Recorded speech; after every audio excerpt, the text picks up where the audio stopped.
You're listening to Bring Me the Axe. I'm Brian White. I'm one half of this morbid equation, and I'm joined by my co-host and brother, Dave White. Hey, Dave, how you doing over there? Oh, thank you for asking. I just took a sip of this beer, did not know what to expect, and I am pleasantly surprised. Is it cheer wine? Is it a cheer wine? Is it not? That is toilet wine, is what you're referring to. No, this is a Trailside India Pale Ale from the Trillium Brewing Company. All right. The cheer wine company would be appalled to hear you calling their product toilet wine. Well, that's not my fault they make toilet wine. They should have reconsidered their recipe, I guess. Other than this beer that I've just sampled, I don't know. I feel like summer is upon us now, or it will be upon us very soon. And I'm finding myself a little bit restless, I guess. Like you want to get up and go. You want to go places. I got to get up and do something, but like, I don't really know what. What about you? You got any summer plans? No. That's quick. Summer? No. I don't know her. I'm working. No, I'm working. I'm working. Still working 7 days a week. It's the best. It's the best. I love it. Well, you know, if some people would kick into the Patreon, it wouldn't have to be this way. I didn't name any names or anything, but that number's growing, and we love each and every one of you guys. It's very helpful, and it's actually truly helping me out in these times. So I appreciate those of you who are subscribers, and I hope that you feel like you're getting your money's worth out of that subscription, because apparently you fucking better be, because I honestly cannot give you anything more. We apparently are really gonna go to the walls for our subscribers. They get way more than your average $5 subscription package. But I literally have no more time to devote to this. I'm so stretched, so thin. But at least I enjoy doing it. That's true. That's the thing that I do get out of it. It'd be nice if we could do it full time. Could you imagine that? What, full-time podcasting? No idea. Oh boy. So we practically grew up in neighborhood video stores, and the steady diet of utter garbage that those shops provided us with continues unabated to this day, and there's no one else I enjoy chopping it up with more about trashy movies than Dave. Just before we get into it, a little housekeeping. If you want to keep up with us between episodes, you can also find us on Instagram at Bring Me the Axe Pod, and Dave's over there at That Werewolf. I invite you to join us. Yeah, well, because next month is Pride Month, and I have prepared a whole list of daily recommendations. Lots of homosexual films. Ooh, it's going to get so gay. And bisexual films.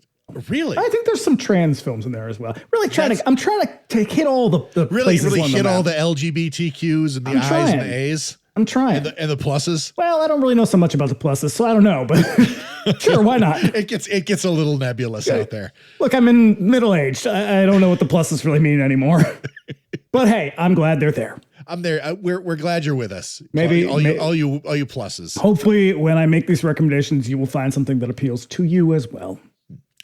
And if you don't know, we have another show called 99-Cent Rental, where we cover all manner of video store madness in the weeks that bring me the axes off. Our latest episode covering the absolutely atrocious but extremely charming Miami Connection is out now, and we'll be back next week with a look at the weird Rutger Hauer post-nuke Blood of Heroes. Never seen it. No idea. Never even heard of it. It's about a game where you take a dog's skull and you put it on a stick. Yeah, that sounds right.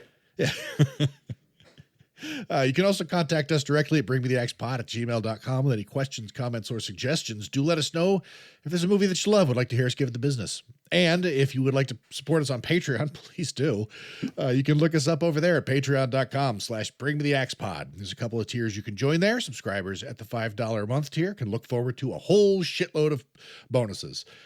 You get our bi-weekly X-Files rewatch pod. Do you think I'm spooky? It's also, like 50% looking at the 90s history, headlines. To be fair, it's really only half a show about the X-Files. The other half is me saying dumb shit. You going, hey, you remember this song? And me going, no. Oh, I remember. Remember Chewbacca again? Oh, remember racism? We also got our Bring Me the Axe monthly Millennium Edition, which is a bonus episode in which we explore a modern horror movie. Our latest episode is looking at House of Wax. Ooh, the hotness. Oh, literally the hotness. The hot cheesiness. It literally melts around you. Yeah, and coming They make the whole museum out of wax. That's the I think twist. the implication is the entire town is actually made out of wax. Oh, that's a lot of peanut butter. That's a lot of peanut butter and chocolate. And then coming up next on the 1st of June to coincide with our Pride series, we're looking at the unbelievably dreary bummer of Jamie Marks is Dead. Hey, it is a movie that made me cry twice. It is. Well, yeah.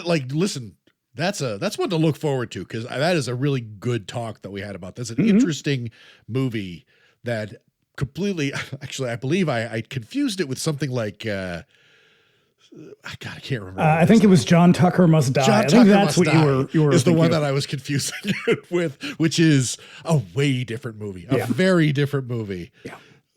No, and there's also my bi-weekly DJ show, Radio Free Haddonfield. In the weeks when Do You Think I'm Spooky is off, you can expect a surprising mixtape of everything from rock to disco to punk over there. I think the next one I'm looking at a nice smooth soul and R&B mix. Oh, okay. Yeah. All right. Get yourself some D'Angelo in there. Gonna get some Marvin Gaye. Oh, okay.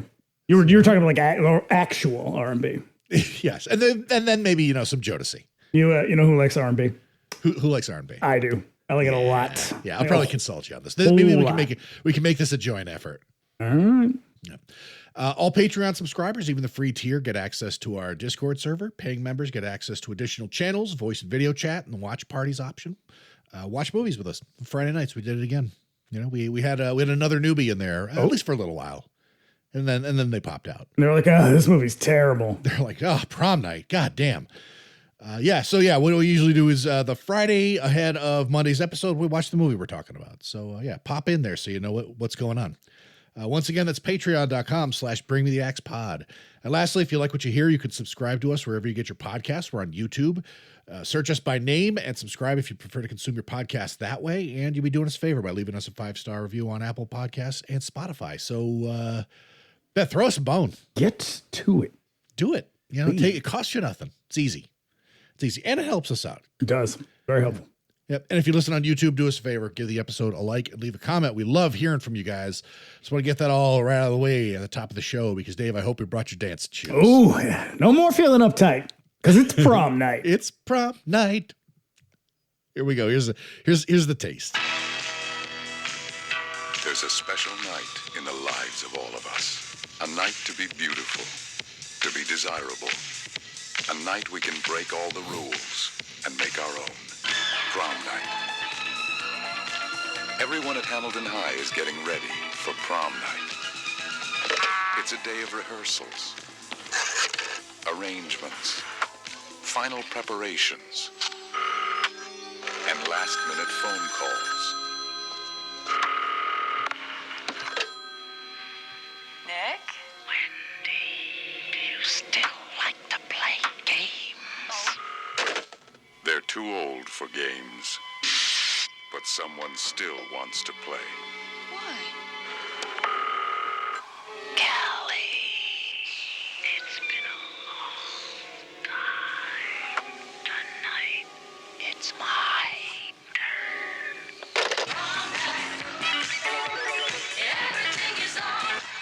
Tonight, someone has come to the prom alone. Someone who watches in the silent corridors. Callie. Someone who waits until no one can help. Prom night. If you're not back by midnight, you won't be coming home. Ooh, Prom Night. Hey, I got an idea for a movie. What we're going to do is we're going to take a little bit of Black Christmas, a little bit of Carrie, and a whole lot of Halloween. Let's smush them all together and make them kiss. And that's our movie. Yeah. It's going to be great. It'll be so good. And it's a hell of a movie. And it really wins. You know what I loved about that trailer is you see the Prom Night logo like 3 times in it. And it's Saturday Night Fever. It's a different logo. Yes. And one of them is basically the Saturday Night Fever logo, which, not inappropriate. It's very obviously them going, let's get a little of this and a little of that, a little column A, a little column B. Oh, in yeah. there. Yeah. No, I was thinking earlier when I was watching this movie, I was thinking this, obviously there's this whole slew of horror, like slasher films that come out after Halloween.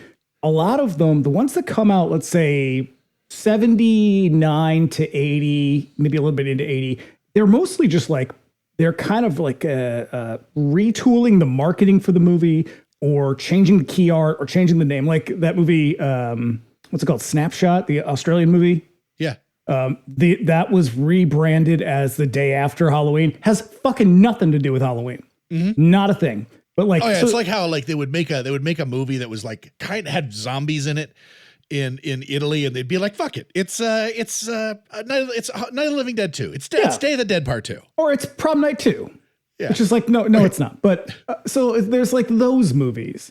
And then there was a bunch of movies that came sort of not quite directly after it, which you can tell are like, they were written and produced to cash in on it. Like, so they weren't just sort of like reoriented to cash in. Like they were literally made to exploit the popularity of those. And I feel like this is probably the first of those movies. Yeah. And it even sort of happens that the production begins with Compass Pictures going, we want another horror movie, Paul Lynch. Why don't you go out there, pick another holiday and we'll make a slasher movie around it. He was like, okay, I got a better idea. Yeah, he did.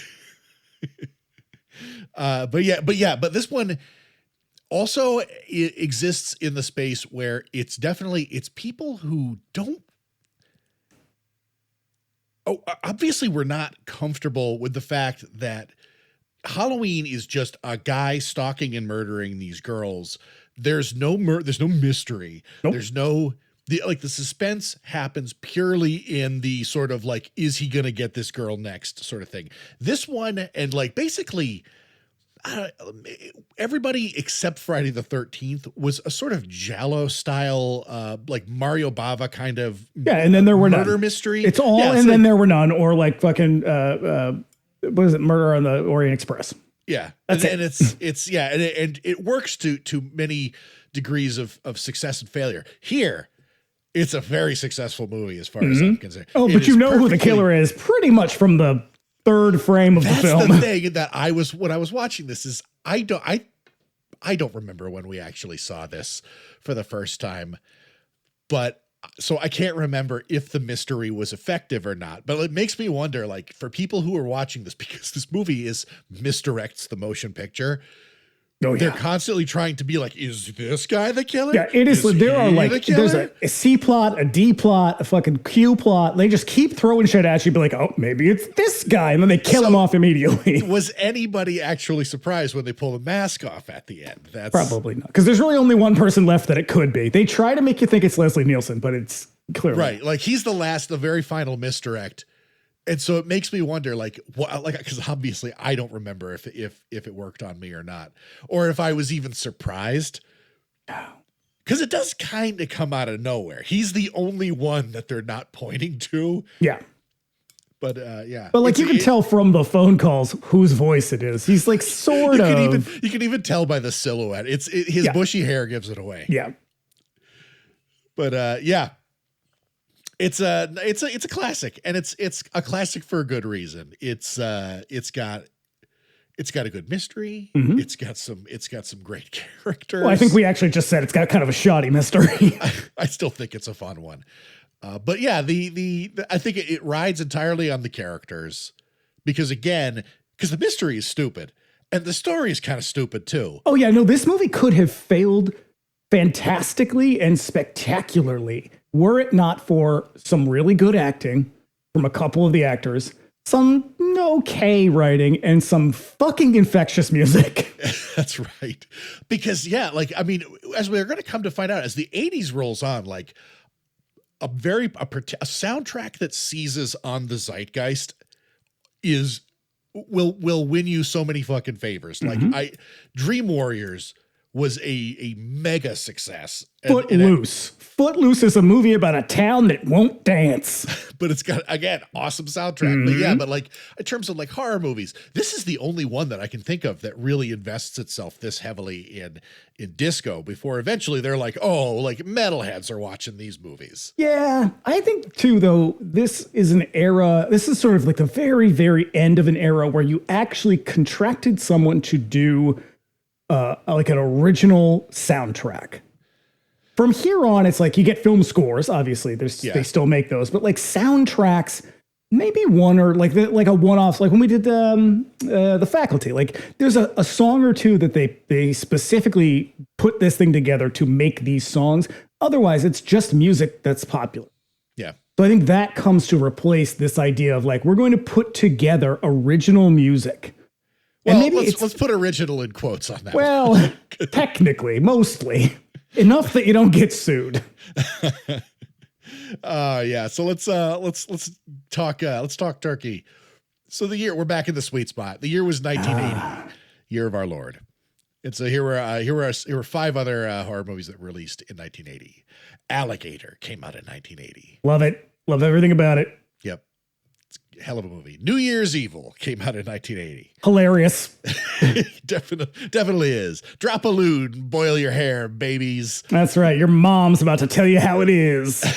Go back and listen to our New Year's Evil episode. It's a fun one. Also, Patrick Still Lives came out. The sequel? The sequel to Patrick.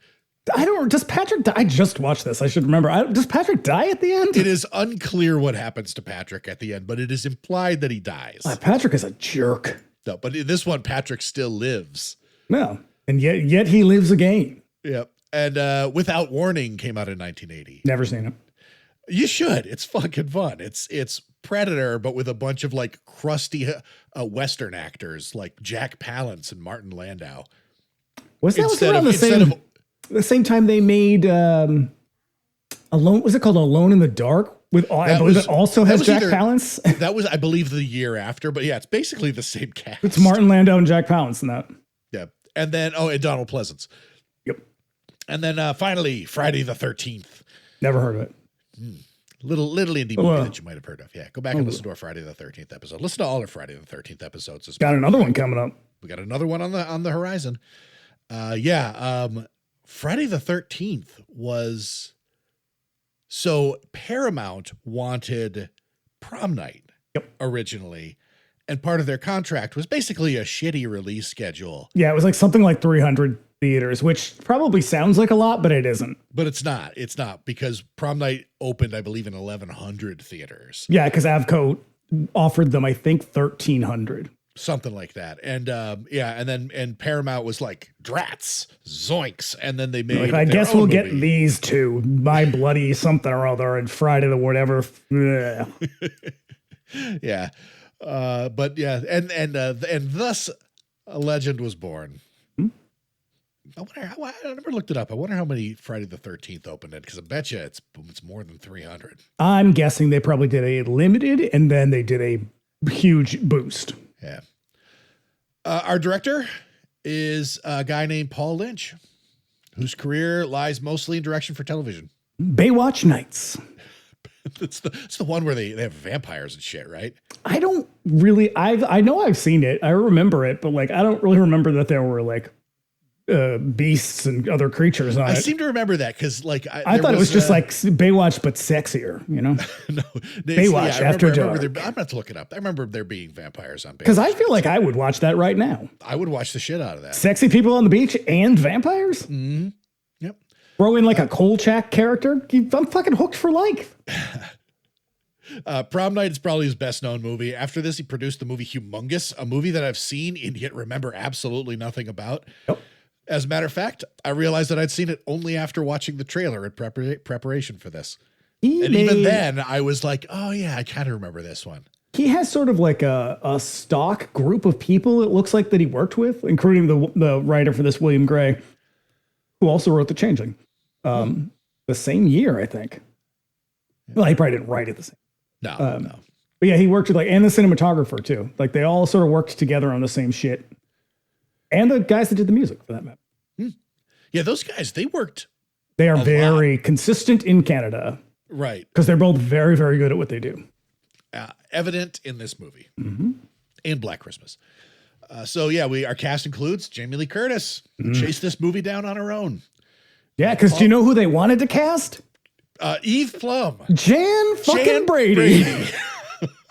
No, this would have been right around the time she was doing she was in Dawn, the Teenage Portrait. Portrait of a Teenage Runaway, which is a fabulous film that everyone should see. It's probably on YouTube. Yeah, she was doing trying to transition into I'm an adult actor now. It's pretty much Variety Hour. No thanks. That was about it for her. Oh, and she couldn't even get Prom Night. This would have been a very different movie with Jan Brady in it. Yeah, but at least someone would have looked like a teenager. I know we were watching it the other night, and they were one of us remarked, why is everybody so old at this school? And I said, they're all doing their senior year for the 7th time. Well, it's funny you say that. Put a pin in that. You're not the only one who thought that. Yeah, it was Jamie Lee and her agent that chased down this role, and it took pretty much nothing to sell Lynch on it because of her connection to Halloween, which was the movie that all of these slasher movies were chasing. Yeah. And in 1980, it was still, playing in theaters and stuff like that. So, and it was because of her that Avco wanted it so badly. Yeah, that makes a lot of sense. Do they still put out movies, Avco? I don't know. I doubt they're even still a company. They probably got bought up by Lionsgate or something. What a weird company that was. Uh-huh. Music and movies. Yep. We've also got Leslie Nielsen, whose last serious picture is this one. Prior to this one, Nielsen was often cast as dashing leads. You've seen him in Forbidden Planet, one of my favorite science fiction movies, and The Poseidon Adventure. I would say Creepshow is probably his last serious movie. Okay. But I mean, even that's kind of He's silly, a little goofy in that not one. Naked Gun silly. Right. Yeah. I can never take him seriously, not because of the Naked Gun movies, but because every time I see him, I can only think of the fart machine stories. That's all I can ever think of when I see him. And I'm just like, he was a jokester. He was a treasure. Yeah. After this, he took the sort of stone cold sincerity that he was known for and sort of appeared in Airplane, one of the funniest movies ever made. And then he channeled that into the entirely too short-lived spoof Police Story. And the related Naked Gun movies. And then I've got a note right here. One of his trademark gimmicks, according to people who knew him, was that he carried a little object around that made fart noises in his hand, and he used it constantly. And there's a story about him being on I think it was David Letterman, and David Letterman's trying to interview him. I don't really know what. It's Conan O'Brien. He was like Conan O'Brien. And he just keeps doing it, and Conan O'Brien's like, okay, come on, and you can see he's getting so irritated. Yep. It's my kind of guy. Even Conan O'Brien was like, all right, enough, okay? The guy who tried to steal the Batman or the Robin costume when he was at Harvard. Jesus. Yeah. We got a tagline. There are so many taglines, and most of them are log lines, but I could not find a single poster that had any of them. I got 3, and one of them is a variation. Okay, so it's the one that everybody knows. It's on all the posters. It's, if you're not back by midnight, you won't be coming home. I feel like there should be an at all. Something. It just feels like it cuts too short there. Yeah. It's not a parallel. It doesn't work. Yeah. There's another one that is, some will be crowned, others will lose their heads. I saw that. I could not find a poster with that on it. I did. Find one. Okay. Was it in German? No, it was a daybill, probably Australian. Okay. And the last one? The other one is, a killer waits at the high school dance, and then if you're not back by midnight, bad. Okay, yeah. So yeah, there are 3 sequels and one that almost was a sequel. I hate the sequels to this movie. I know everybody's like, the second one is so good. No, it's not. It's not good. There's obviously part 2, Hello, Mary Lou, which everyone but us seems to love. And it's, it kind of reminds me of when Blood Rage came out and Final Exam came out on Blu-ray, and everybody all of a sudden, because they were streaming on Arrow and Shudder, everybody all of a sudden was like, oh, That it's perennial classic. A classic. It's a gem, an undiscovered gem. Like, it's like, no, I don't remember anybody talking about this movie like 5 years ago. yeah. But, No, I think that the Prom Night 2, I think we'll call it the Prom Night 2 effect. I think that might be a whole bunch of nostalgia. That because I remember that being on like Up All Night and shit like that. Oh yeah, that was like a cheap ass cable movie all the time. It was on basic cable all the time. It was. I swear to God, when it came out, like every video store had like 5 copies at least. Yeah, and which is weird because and it had a very alluring cover. Like Yes. I love the poster. Unironically, I think it's great. it is an extraordinarily strange film that has some very unsettling moments in it. None of the characters are particularly likable. You get Michael Ironside for a little bit. Yep. That's about it. That's the one thing that's really good about it. And the only connection any of these movies have to this movie high school. is the high school. It's the high school. Yeah. There's part 3, Last Kissed, which is another Mary Lou movie. That was another one that I remember seeing everywhere. Dad took me to New York with him when he had some business to do there. And we would walk past like job sites that had like the big like wooden walls up around them. So you didn't walk into some building being built. And I swear to God, everywhere we went in Midtown had like Prom Night 3 posters. It has a very distinctive poster. It's the It does. motorcycle. Yeah, it's another great like movie poster. I've never seen the movie. Like after part 2, I haven't. It's bad. I've never seen the fourth one. Okay, and then there's part 4, which takes place back at Hamilton High, but it has something about a deranged priest who stalks teenagers at yet another deadly Hamilton High prom. I feel like by that point, it's time to you got to pack it in. Got to hang it up, you guys. The body count at your proms should be 0. Yeah, you are not good at protecting. I want to say teenagers, but it doesn't feel right. At young adults? Yeah. And then lastly, there was a 5th entry called The Club that was intended to be part 5 in, I believe, 1994. But the Prom Night property wasn't bringing them in like it used to. And so it was just released as a movie called The Club. I've never seen it. I had never even heard of it until I looked this up. Yeah. Do you know what the original plot for this movie was? Something about a gynecologist? A deranged psychotic gynecologist? Yeah, a psychotic murderous gynecologist. And it was supposed to be called Don't Go See the Doctor. And someone told him that is extremely tasteless. Don't do that. And he was like, shit. Fine, that was my Prom best Night. idea. Fine. Disco music and a guy in a sparkly black mask. I mean, hey, and this is one of the Canadian tax break films. Yeah, it is. This is probably the most. No. This was Avco's biggest movie that year, and I think it was probably one of the biggest movies that year. Yeah, it must have been because this was Avco, an American company, going, let's do the Canadian tax shelter thing. Because they're all Canadian. Like most of the actors are Canadian. Jamie Lee Curtis is like the only American cast or crew member. Yeah, everybody all the else, crew. This is a fully Canadian production. Because we sort of, we'll talk about the music, I guess, because that's its own thing. Yeah. But yeah, they are both also very Canadian. Yeah, we've talked about the tax shelter in, I believe, a lot. our Black Christmas episode. We were on Canuck as a Slur talking about it.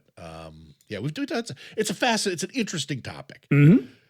But yeah, this was remade in 2008 during the remake craze, starring a cast of no one you've ever heard except for Idris Elba. And Eli Bosnick. What? He has a cameo in it. No shit. Did he tell us that? He did. He gets killed by a falling sign, I believe. Oh, that's awesome. Yeah, the movie is fucking garbage.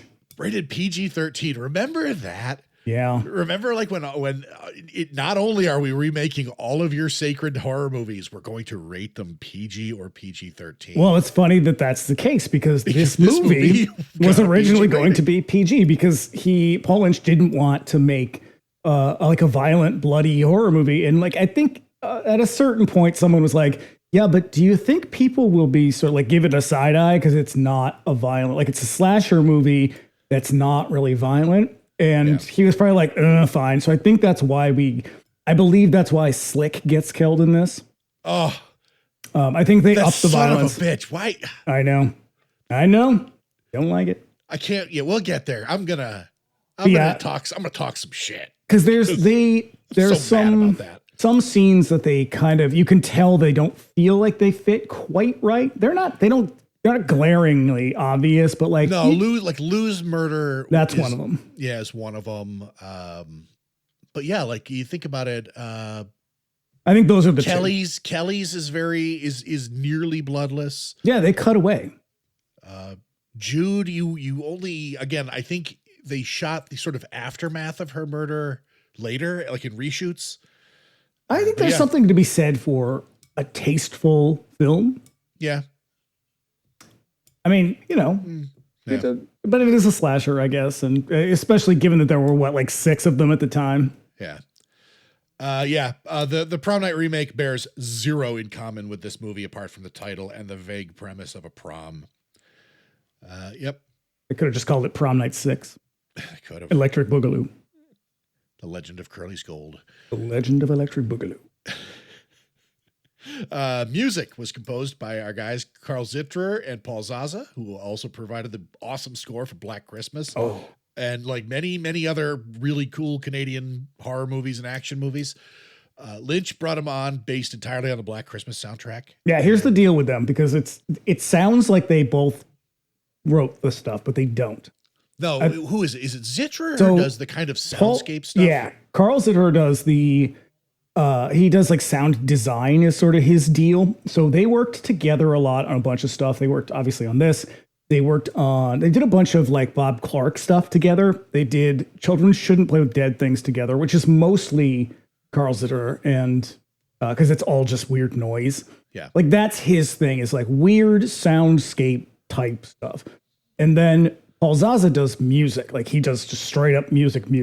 Like he did My Bloody Valentine, did Porky's, Kids of Degrassi High. He did the fucking theme song for Degrassi High, which I am going to hold him up, restrain myself and not sing it right now. He did the music for Curtains, which is a really awesome soundtrack. Carl Zitterer did Black Christmas, obviously, which is basically just like someone, dropping things on piano strings. Yeah. He, I think, maybe also worked on Curtains. He did The Gate. Ooh, all right. Yeah, so pretty much any like Canadian horror or Canadian genre stuff from, I'm going to say 75 to 87.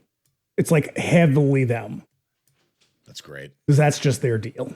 And they worked together very well because they really, obviously, they kind of complement one another. Yeah. Yeah, it's like John Carpenter and Alan Howarth. Mm-hmm.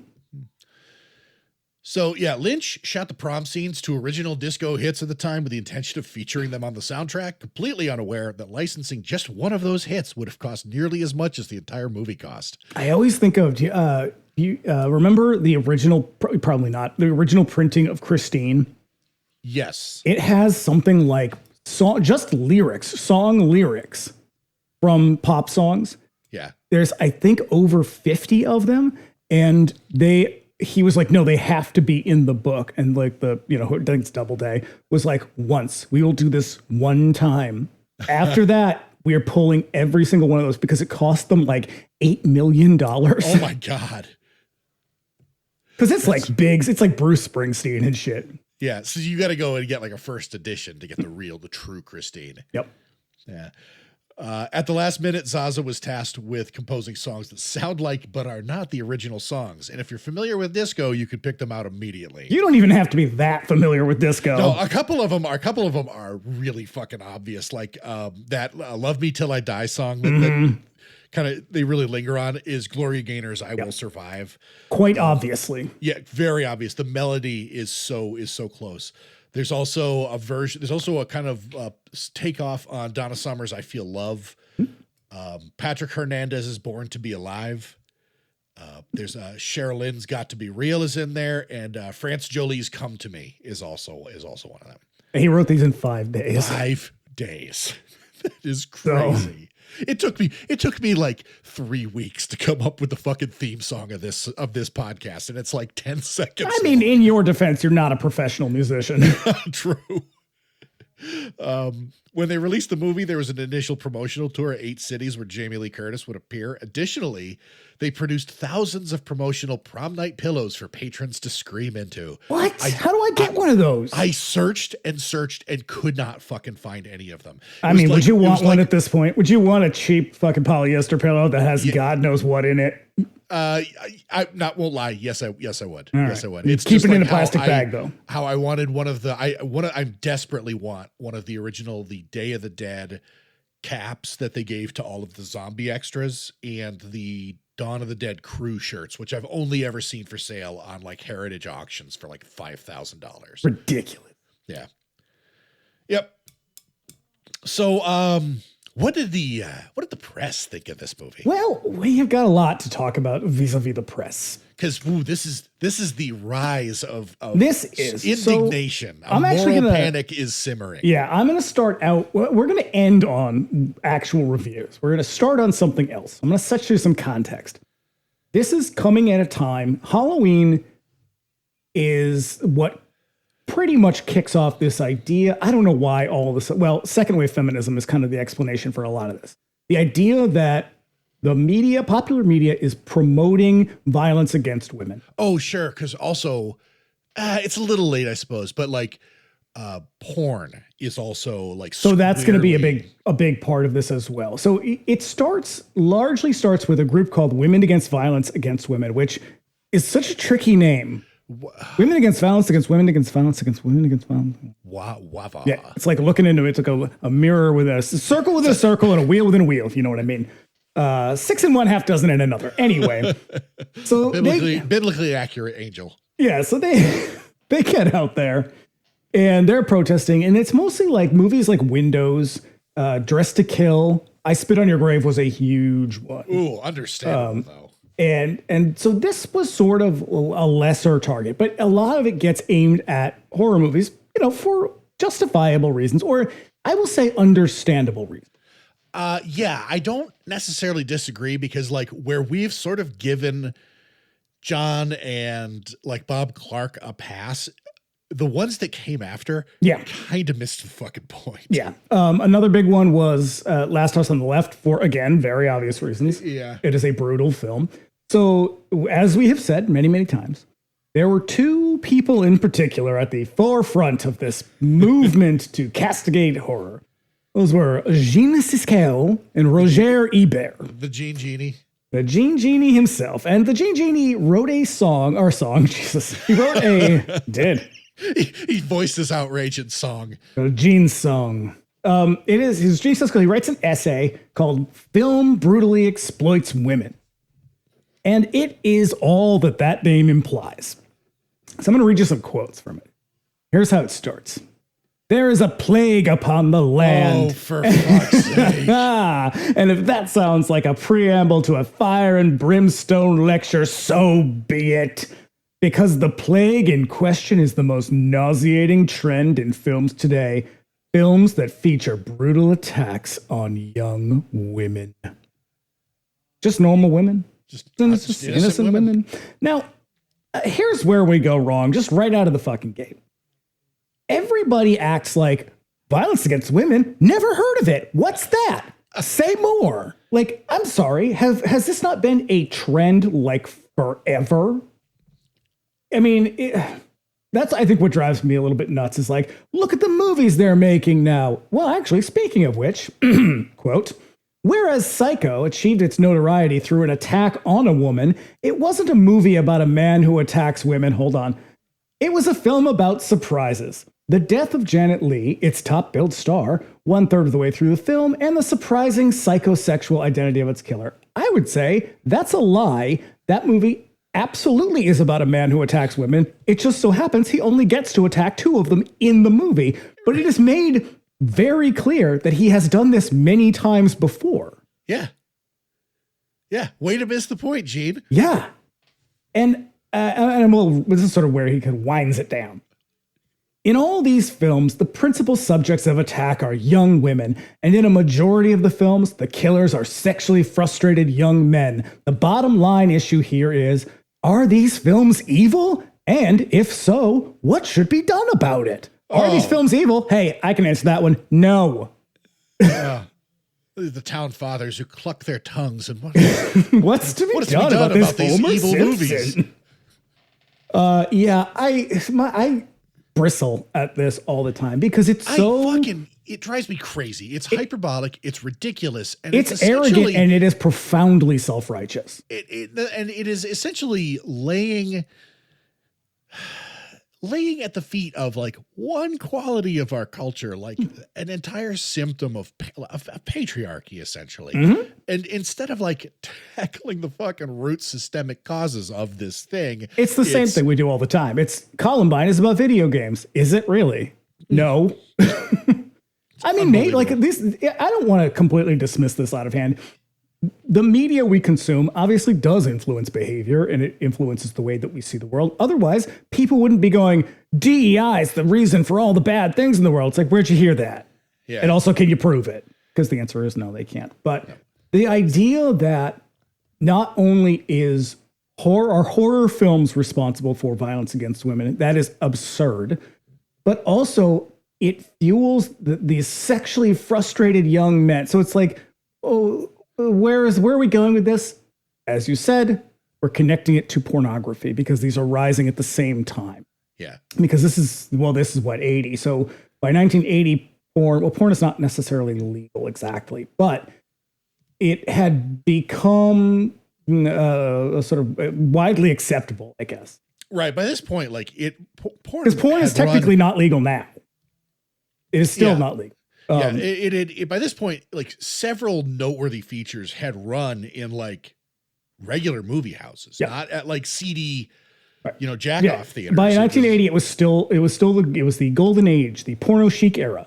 Yeah. And so it's very popular. And so these two things are kind of emerging at the same time. And the big thing, what's also emerging at the same time, is a new generation of younger people who have money and who are starting to like exercise their own autonomy. That's really what this is all about. Now, people are too fucking dumb and self-absorbed to realize that, but that's really what it's all about. And so even in this article, Gene Siskel goes on to say, the connections, it's been proven, the connections between consumption of pornography and violence against women. That, by the way, is also not true. There is no connection between. There is a connection, a weird, very poorly understood connection between violent behavior and porn consumption, but not violence against women not an interest in violent sex. Huh. So it is. Like, there is maybe just it's more just a sort of loosely like a impulse control kind of thing. Maybe like it's just like I'm not going to get that into it because it doesn't really matter. But like there's not a connection between sexual violence against women and pornography. Those are separate. Like there's just a weird kind of strange correlation between violent behavior broadly, but not against women. So, and I also hate that it's like all of a sudden we care about this. Well, why didn't you care about this before? Because it's not like women have been oppressed and brutalized quite literally forever. Yeah. So why now is it a problem? What it is the thing is we have just seen, horror movies are, I honestly, I think that a little bit of it comes from his indignation at the thought that horror is now an undeniable money property. Like it is a thing that like you can call it trash all you like, but Halloween still made like $100 million in its initial theatrical run. Like you can't dismiss this shit out of hand. And so like, I think it's sort of like where two storms kind of meet. Yes. For him, where this is something that he probably does feel very genuinely about, but he's just putting it in the wrong place because it's just that all of a sudden he's being forced to confront this genre that he has for years just dismissed outright as fucking garbage. And he's also he and many, many other people have created sort of a hierarchy in their mind with, the films of his youth, the Frankensteins et al. Those are good. That's right. Good horror. Because that's literary horror. And it must have drove him nuts that at the same time, like Halloween also reviewed pretty well. Mm-hmm. He actually liked it. Yeah. He and Roger Ebert liked Halloween. I mean, how do you not? It's one of the greatest movies ever made.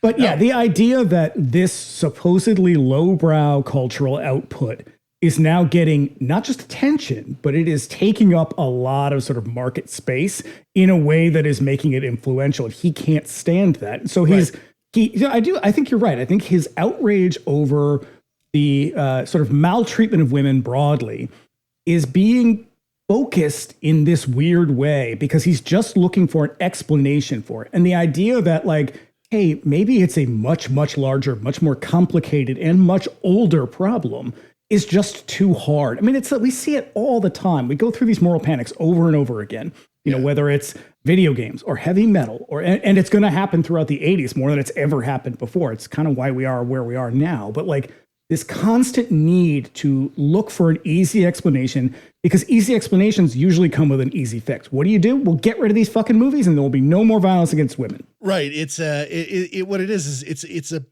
it's a cultural condition that needs to change in very significant and fundamental ways, which means everybody has to change the way that they look at women, that they look at gay people, they look at trans people, they look at black people, and they have to change their behavior in very significant ways. And a lot of it is looking inward. And when you can simply say, oh, well, Eric Harris and Dylan Klebold shot their place up because they fucking played Doom a lot. Well, I don't play Doom, so I don't have to change anything. I'm fucking awesome. Right. And I can then point my finger at people who do because I am superior. Because moral outrage is fun. Yeah. And so it spirals out, and you know, this will eventually turn into satanic panic. It will turn into the the PMRC. Mm-hmm. You know, all of these attempts to censor, because that is essentially where Gene Siskel is going with this. Is he's saying, well, what do we do if these movies are evil? Which I fucking hate this kind of hyperbole, because it's like, if you genuinely thought these were evil, you'd do everything you could to stop them. Oh yeah, you have a moral imperative to stop them. And so that's sort of the road that they're going down. Now, I don't like seeing violence against women in film or in real life. It's a humongous bummer, you know. Yeah. I don't like to see animals get hurt. I don't want to see women being brutalized. I mean, but I recognize that like these movies aren't. There are some that I think are just sort of abject trash. I think shit like Don't Go in the Basement. You can skip that one. Oh, don't go in the house. Oh, Don't Go in the House. Sorry, don't go in the basement. It's like a fucking Ramones song. But you know, those movies, I don't see a lot of redeeming value and shit like that, because that is true exploitation. Yeah. But I mean, you get certain things out of it. I think the thing that really bothers me too is that in a lot of these cases, whether it's the women against violence against women against blah blah blah, or Gene fucking Siskel and Roger Ebert, whoever it is, you know, Andrea Dworkin, the problem that I have, the biggest issue is that they haven't seen these movies. Yeah. When you go out and protest shit you've never seen. How many have we done where Roger Ebert has been like, I walked out halfway through, 0 stars? So to look at something like, I think Last House on the Left is a good example, because I also find that movie kind of repugnant, but I see I don't want to watch it again, but I have seen it a couple of times. I recognize there's something happening in that movie that is very interesting, and that he is, in his way, remaking a classic movie that is itself about violence and about the sort of self-righteousness about certain kinds of violence.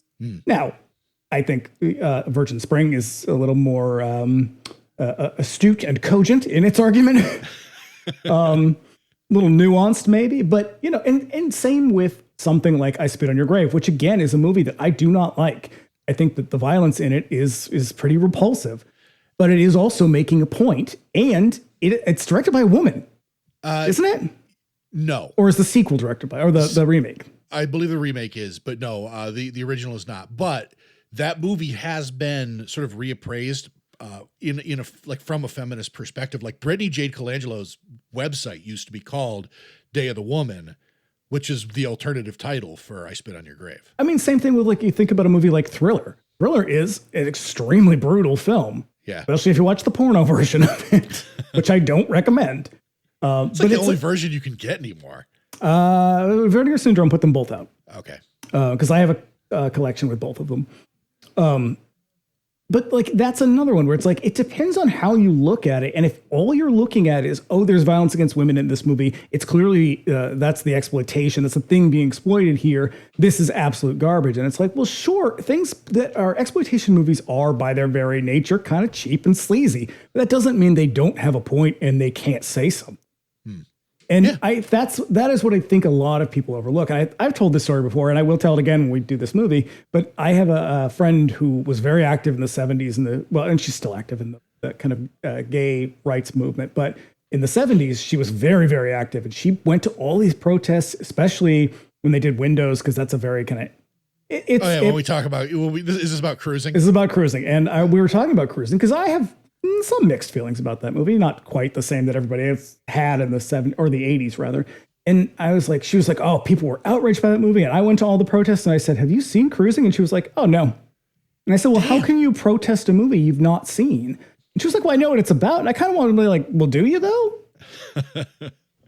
And I mean, and the protests of Cruising are very, very complicated in general because it has a lot to do with like internalized homophobia and all this stuff. But so does this stuff. This idea that we can just sort of place blame elsewhere and not have to think about like, what is the world we've created where stuff like this can be really profitable? It's like, what do you think? You have no part in this, Gene Siskel? You tell people what to go see and what not to see. I know. So I'm a little bit, this is a good time to talk about this because this movie really kind of kicks off this era. This one doesn't take the same flack. I believe this is kind of ground zero for that sort of 80s crusade of his. Like, yeah. Friday the 13th is the one that really does it for them, but yeah, because 1980 is the rising point where everything starts to sort of gain steam until it kind of breaks in 82 and sort of glides to a halt by 1985. So this movie definitely places that in context. Yeah, and this one seems to avoid the same. It doesn't have quite the same target on its back that a lot of movies had at the time. I think because in some way, I think Jamie Lee Curtis gives it a little bit more gravitas than maybe some other movies. There's a couple of characters who remind me.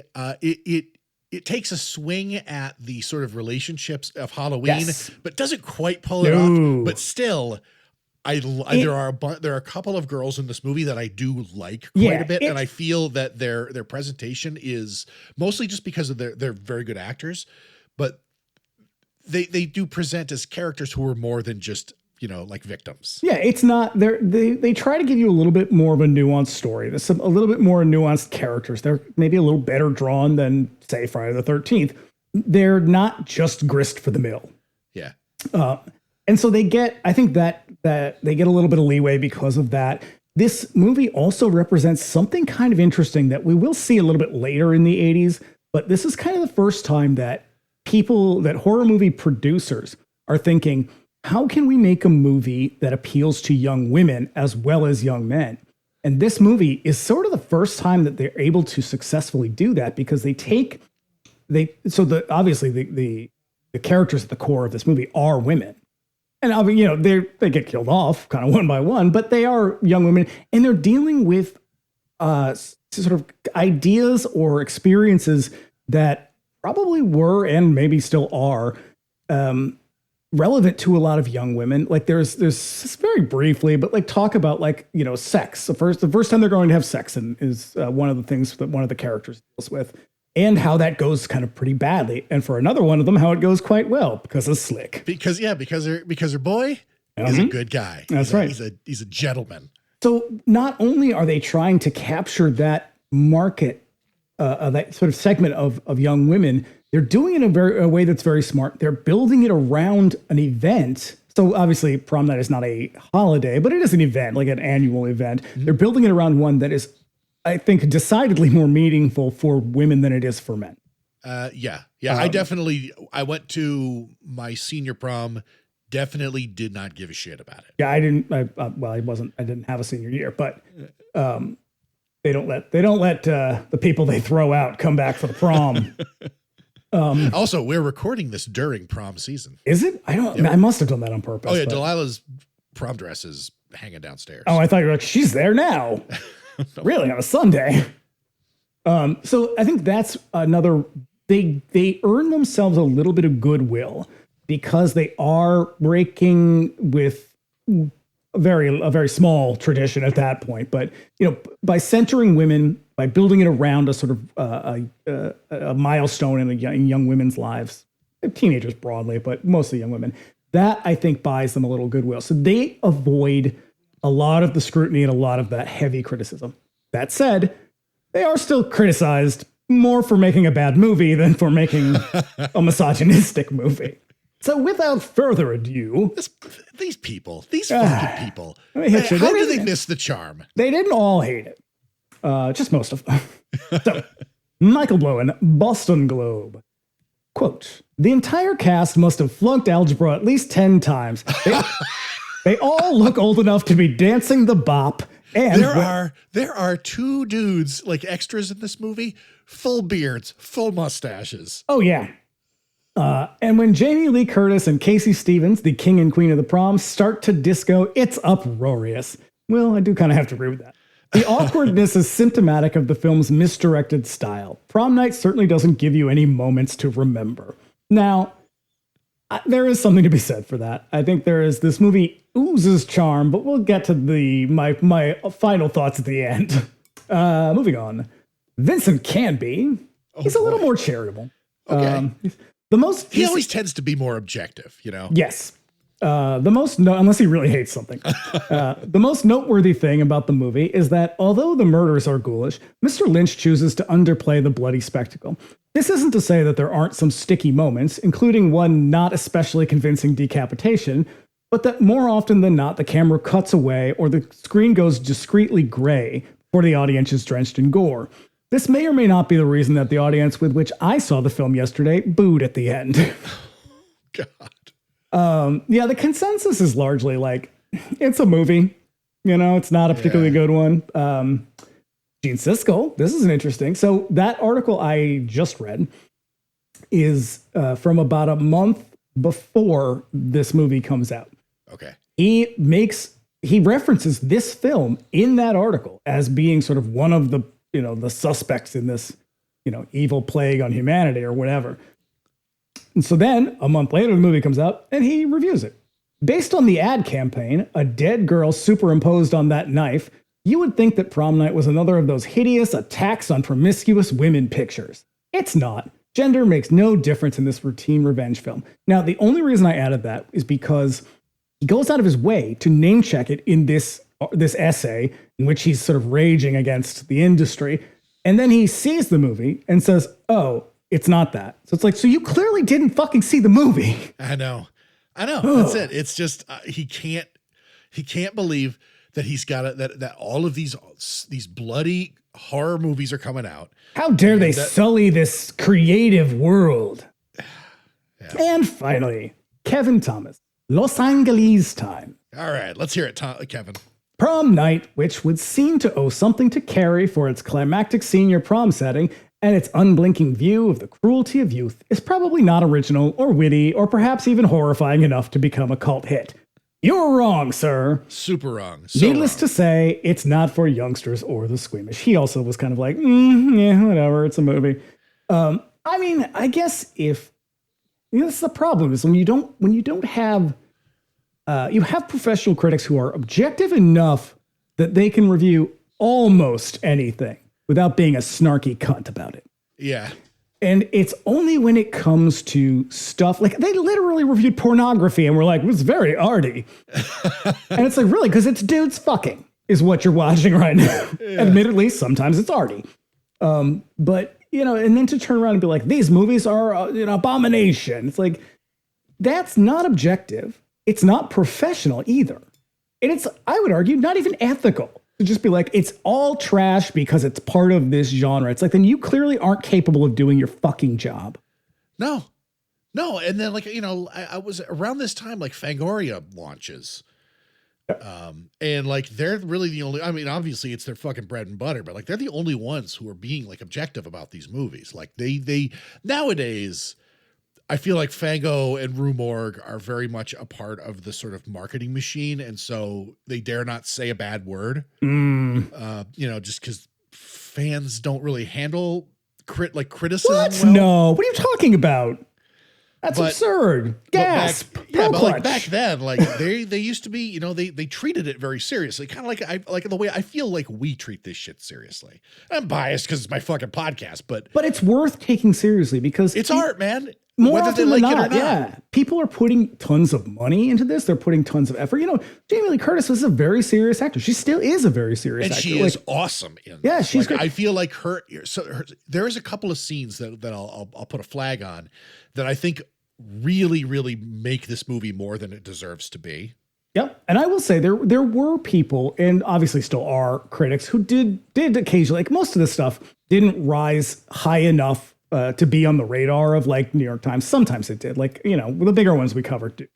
But a lot of the times they just didn't bother with it because it didn't have a wide enough screening. Like the real trash didn't ever get reviewed. But like, I think people like Vincent Canby did do it, and they, you know, they kind of took it seriously. I think the Village Voice took it pretty seriously. They were always a little more arty anyway, like Michael Musto and stuff. But like, there were people, and still are. I think Amy Nicholson is a very fair critic when it comes to horror. She enjoys some horror films. She doesn't love the genre across the board. Like, you do find people now that are a little more fair about it. But like I said, this is the era when this really kicks off, this idea of like, how dare you come in here and think you're better or think you deserve to share the same space with, I don't know, Working Girl? Like, With Tootsie. there's so much fucking garbage that comes out in the 80s that it may not even get that well reviewed, but it's taken seriously. Whereas this stuff, they're like, how could you even think that we would want you on our doorstep, let alone inside? I know. Eating at the table like people. I know. All you motherfuckers were so looking forward to seeing Ishtar. Oh, well, you got what you deserve. I'm sure there's going to be like a Criterion edition next year. So anyway, that's my rant against it. I'm a big fan of the underdog. That probably comes through more often than not. And I just hate when people put a lot of effort into things and then they care about what they're doing and someone just looks at it and they're like, trash. Yeah. Yep. You know? Oh yeah. Like we just talked about that in Miami Connection. Yeah. You know, there's no two ways about it. That movie is bad, but it's so much fun to watch because it's like YK Kim's passion project and it shines through. You know, he put all of his money into it and it ruined him and he still made this movie. And then like 25 years later, a bunch of hipsters like dug it out of a bin on eBay and turned it into a fucking sensation. It just took forever to find its audience. I mean, and that's also, the flip side of that is that's why I also have a considerable disdain for people that like things ironically or that mock things that like this, where it's like, you know, you can lovingly rib something. But when you're just like, oh, I think it's hilarious, isn't it? It's like, no, fuck you. I know. And I hate that bullshit. And so, you know, and it's easy to look at something like Halloween and be like, now this is okay horror. It's like, yeah, because everybody making that movie is the best of the best. Like it just so happened that they all kind of converged together. It is a Swiss watch where every single part is like perfectly machined. But like Paul Lynch, he can make a movie, but he's not particularly great at it. No, but it comes through that he enjoys this. Like this is what he wanted to do. Yeah. Because he set out to make a horror movie, and he set out to make a horror movie to his taste, which is to say, don't see the gynecologist. He's psychotic and is going to murder you and murder your vagina. I mean, presumably, I haven't read the script. About to say, like, a movie that is to say, like, not terribly violent. But then again, he did pitch a movie about a gynecologist who murders vaginas. Yeah. So that's my rant. Without further ado, take it. Here we go. So we open on the remains of a burned out school. It's actually a convent, I think. In the movie or in real life? I believe in the real life, it's a prison. Okay. Or it was a prison. It's in a convent or a school. Group of kids play a weird variation on hide and seek where one stalks the others like a killer. Yeah, what the fuck is this game? It's zombie. It's like zombie tag. Okay, because maybe, but like, first of all, I get the point is like, we want to show the cruelty of children, and these kids really do suck. They're the worst. Like, yeah, I know you want to show mean kids, like, but you're showing like sociopathic children. Killers are coming. Yeah, like the little girl's like, I'll kill you all. Killer's gonna get ya. Ugh. Yeah. No charm there. No, a lot of chanting. Killers are coming. Yeah, but this snotty little girl, the one with the Wendy, I think it's Wendy. Look, chic as fuck in that leather jacket and white jeans. She may be a terrible child, but girl can dress. They knew she's the fashionable one. She's going to grow up to be hot. Yeah. So along come the Hammond kids, Kim, Alex, and Robin. And they spot Nick McBride, one of the kids playing killer, creeping along the outside of the building, trying to hide. Now I got a question. Kim declares he's an idiot. I got a question. Why are Alex and Robin dressed like mimes? Or like maybe like French poets. This would have been approximately 1974. I believe Marcel Marceau was he was on the Mike Douglas show a lot. It was so clearly that's what they're watching. It would have been great if like one of them was wearing a beret and the other one had a baguette. Cigarette on a long plastic holder. Yeah, it's just a very odd listening way. to Serge Gainsbourg.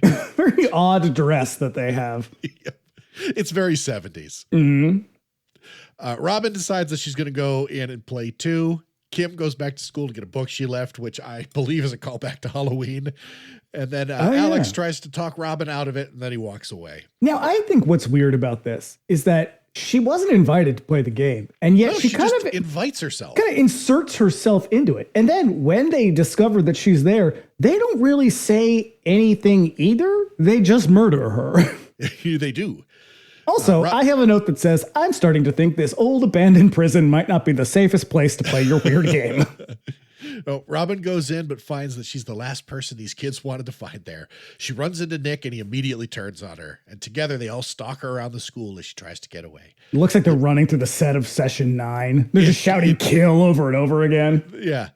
They back her up to an open window, and with nowhere else to go, she backs up to it and falls out. The kids watch with stunned silence. They do. They have the look on their face is really like, whoops. And then she goes, if we tell anyone, they'll think it's our fault. Yeah, because it is your fault. Your fault. This is all very, this is very, I know what you did last summer. Yeah. And Wendy is like, we can't tell the police because they'll put us in jail. And she's the Ryan Phillippe. They're like, oh shit, she's right. They'll put us in jail. You fucking dumbass. Kids are so stupid. So stupid. They don't know anything about all criminal of this could justice. have been avoided if they just listened to Nick. But no, he's an idiot. Mm-hmm. Well, he was climbing along the outside of the building. Yeah. So she swears them all to silence. And when they leave, we pan down and see that someone else saw the whole thing go down. So now by night, Robin's father recalls the police theories about what happened. And then we also hear in a voiceover, we hear one of the cops go, probably the victim of a sexual attack. That's what she said. Because it's that era too. The police pack up the body as the family falls apart. Now, do police, do they make a habit of letting the parents wander around the crime scene just willy-nilly? Probably not. Just as casual as you please? Probably not. Also, why did it take them so long to move the body? Because when she fell out of the window, it was like broad daylight. Now it is the dark of night. This is an aesthetic choice. Just laying there for hours upon hours. Like there was clearly a person there who saw it happen and I could assume went and got the authorities. So I'm going to say the authorities of Hamilton, Ontario, 1979, not very good at their jobs. Nope. I'm just leaving that little girl to bake in the Toronto summer. Oh, beautiful, beautiful Toronto summer. 6 years later, the Hammonds gather at Robin's grave. Mom is still particularly disturbed by Listen, Mom will be, she will be but a shadow of her former self for the rest of the movie. She is like Laura Palmer's mom throughout this whole fucking movie. But like somehow a little bit more catatonic. Right. Kim and Alex are teenagers now, and it's not only the anniversary of Robin's death, but it's prom night, y'all.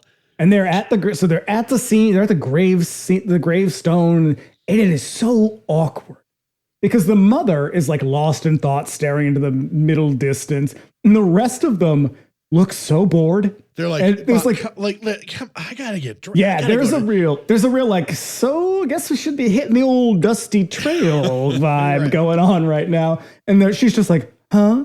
What? Yeah. Who are you? Kind stranger. Reaching out and like touching the gravestone. She is. This family is falling apart, Leyland.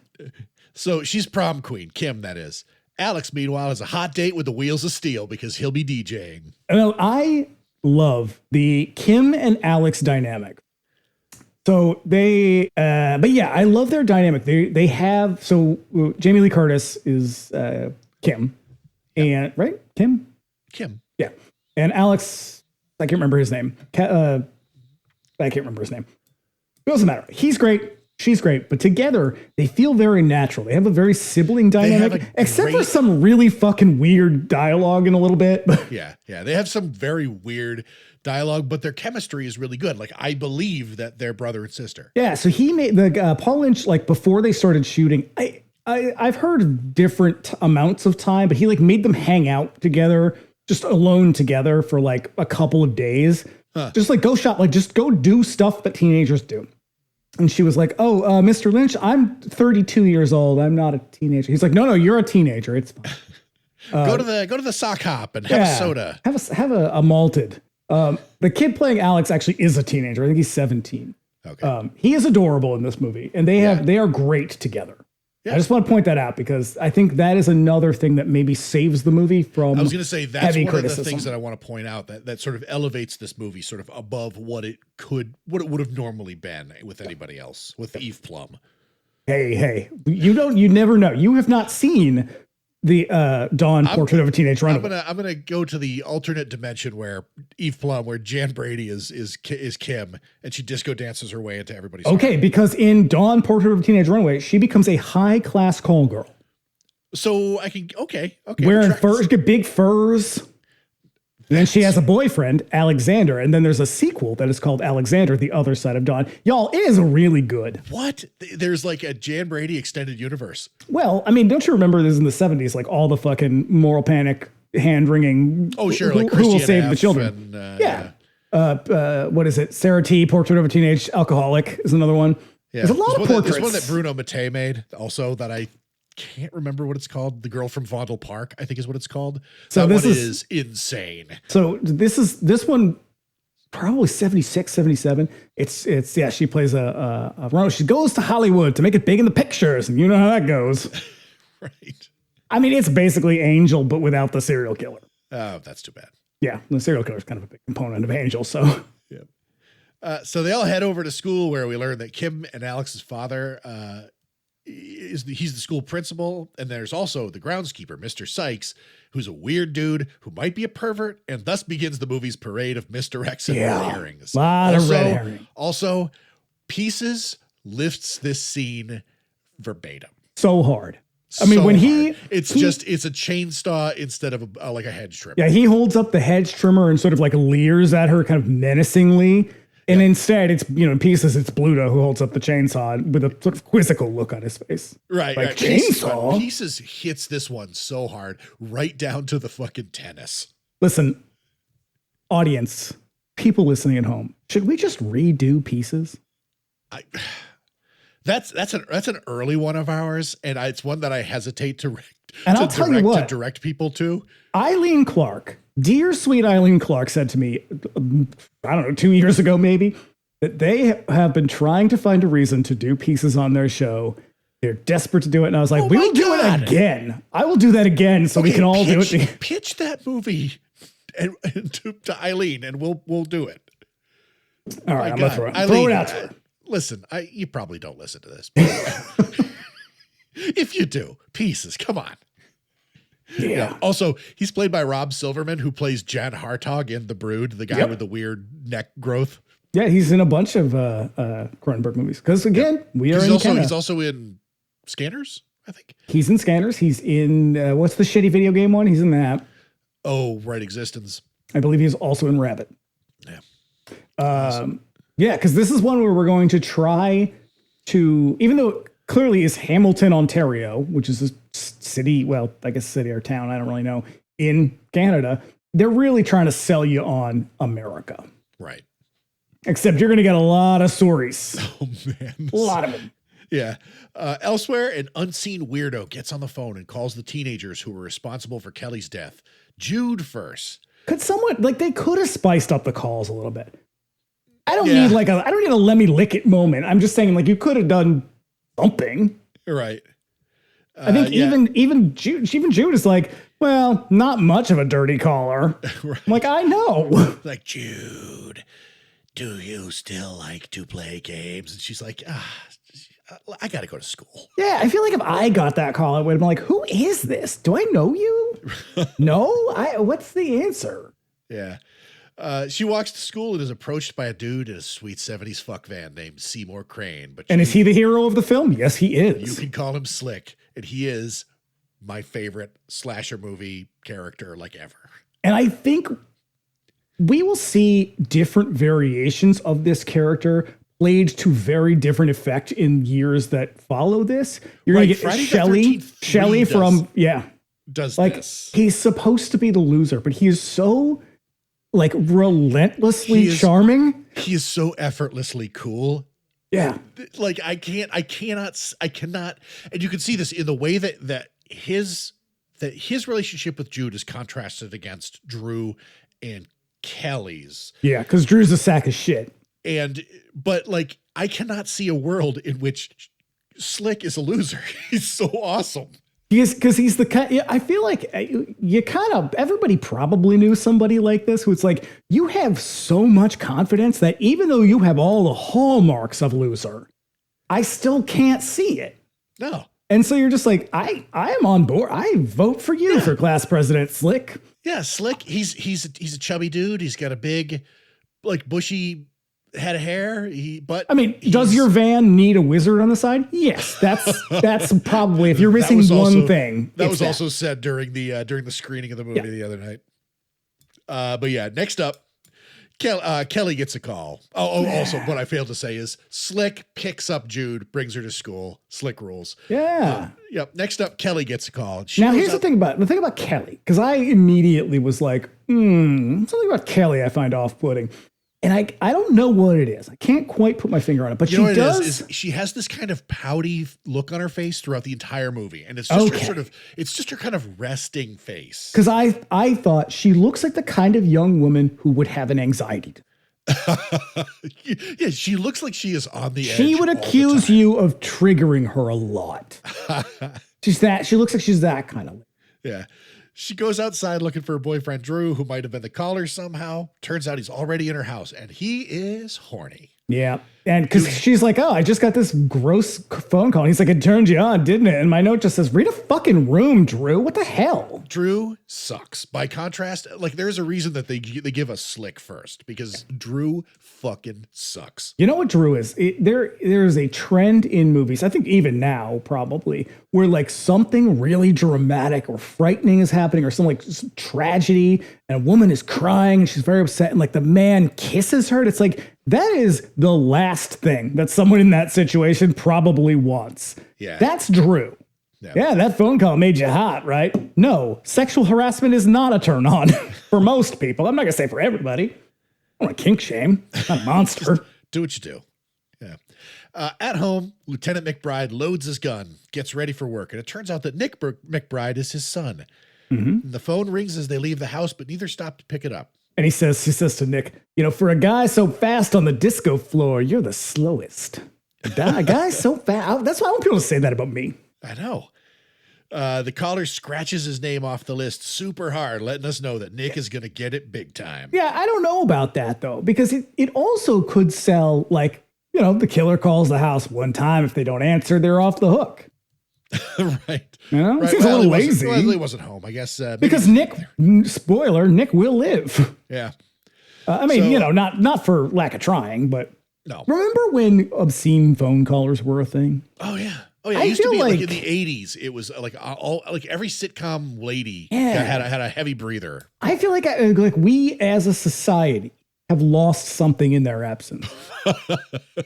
We used to be a proper country. Yeah. We used to have sex pests on the phone, not in our faces on the internet. Back before you had you could just tell, you could just look at your phone to see who's calling you.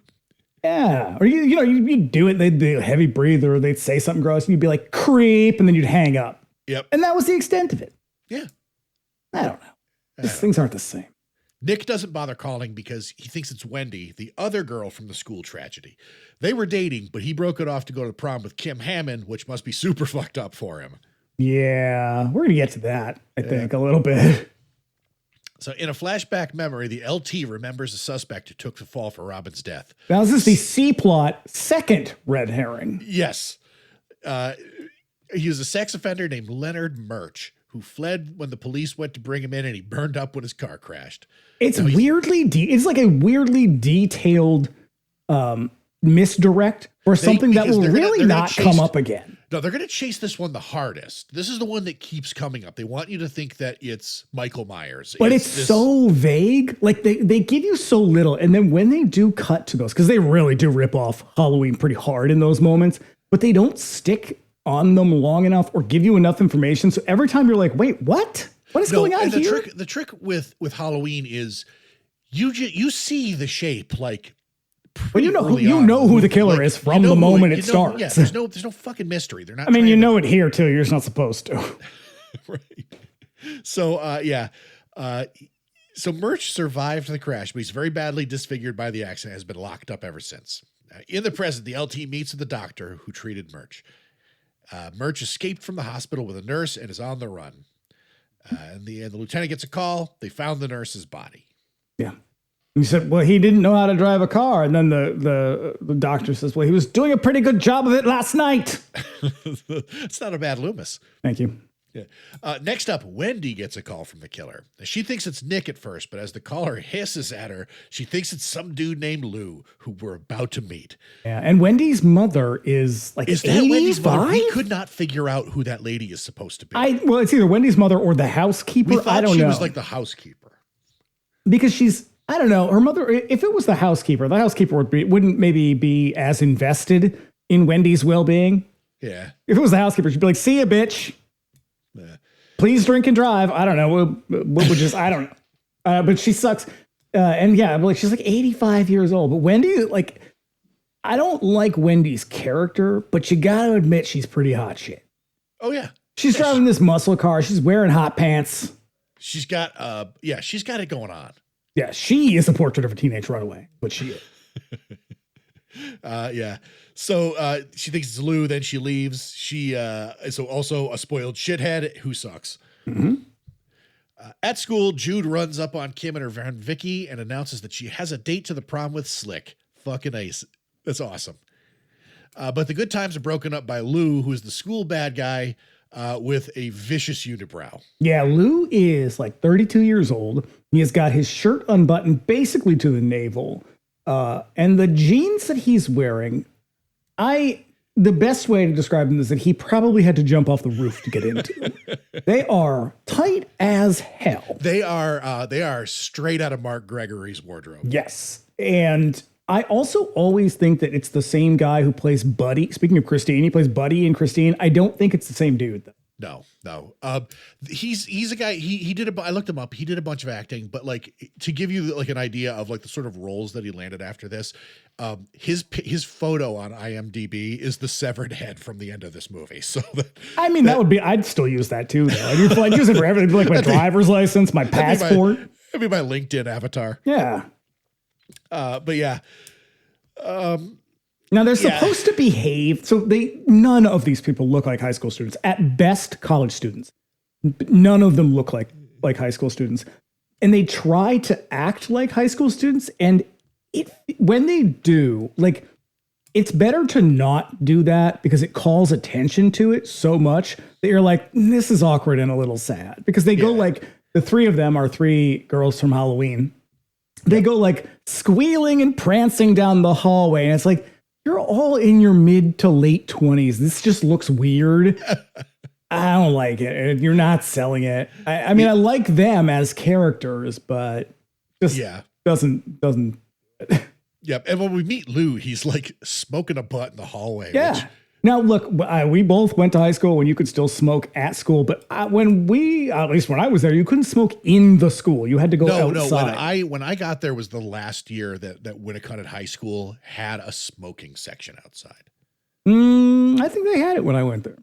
It was definitely gone in my senior year. I remember that. Because there was an area. I don't know that they had like a specific designated one. Like there was an area people went to, but you couldn't smoke inside. No. You had to go outside. No. Though I do remember being in like, I don't know, second or third grade, and you just like walk down the hallway in school and you'd look in like the janitor's room and all the teachers would be in there smoking. Yeah. Yep.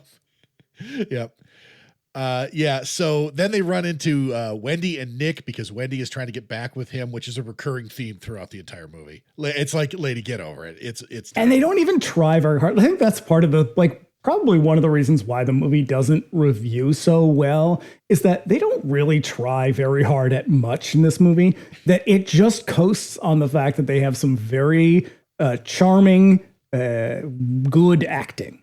Yeah. That's about it. That's about it. So now the cops arrive on the scene of the crime where the nurse's body was found. And it's the old burned out school where Robin died. Yeah, they may as well have just put the scene from Halloween where they find the dog's body in. You just drop it right in. It's the same fucking scene. I know. The psychiatrist finds a bloody piece of glass near the corpse. And then he muses that Murch has come home.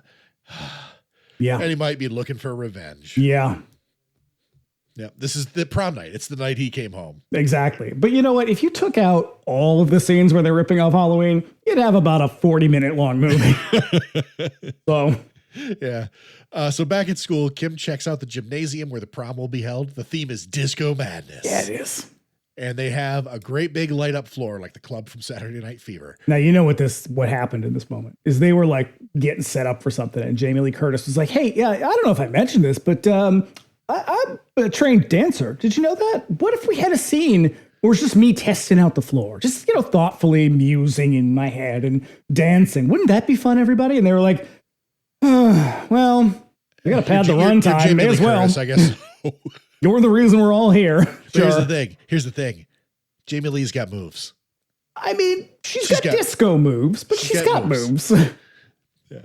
So, she gets down on the floor, busts a move. Then Wendy sneaks up on her to menace her. Now, is Wendy supposed to be a part of their friend group? I don't think so. Because she's a real asshole. She sucks. Yeah, she's just like, no, the only reason that she has any connection to Kim at all is because of Nick. And she's just mad that they're dating now. Well, and she murdered her sister. This is true. And she murdered her sister. Oh, there's you would that. think she'd carry a little weight because of that, but she's like a psychopath. No. So, doesn't bother Kim. She is too cool. So now back somewhere out there in Canada, the killer tears out photos of his targets from the school yearbook. And there are some funny fucking photos in there. Like there's one where he pulls out the picture of Wendy, and there is a guy who looks like he sat on his keys in the photo beneath her.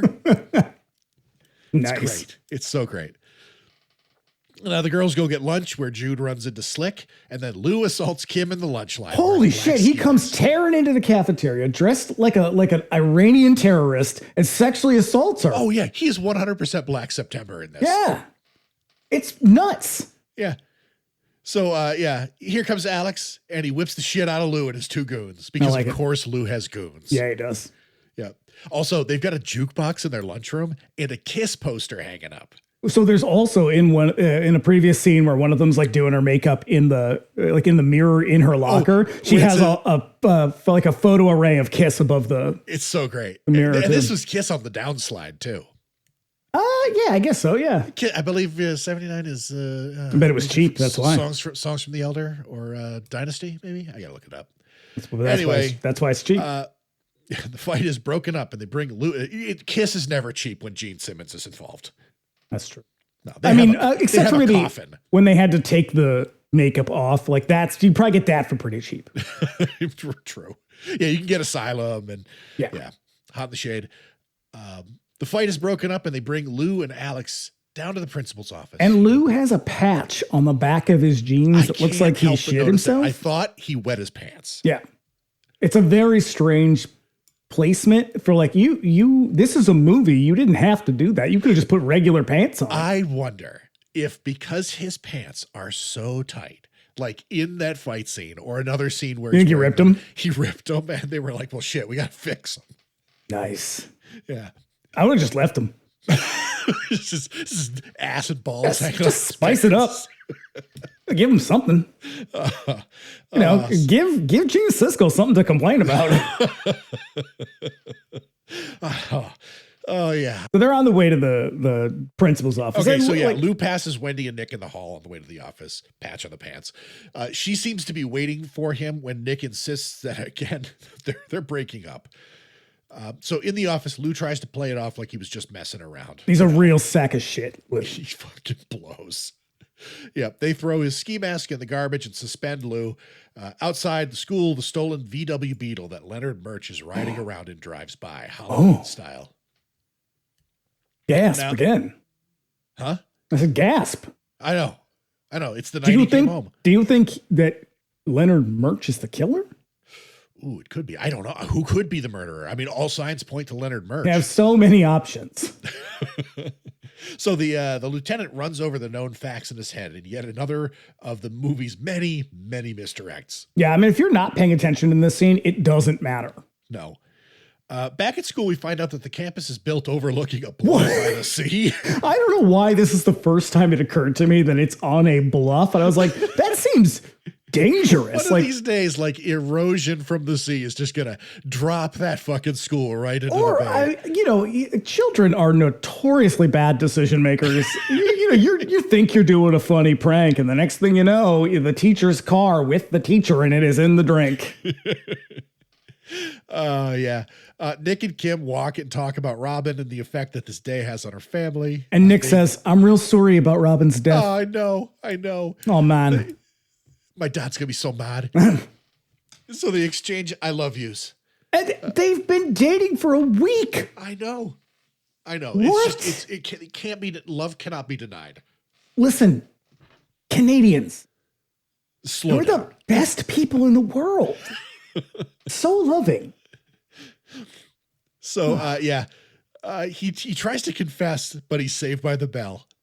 Now, Wendy pulls up to a drive-in with Lou in her sweet orange Corvette.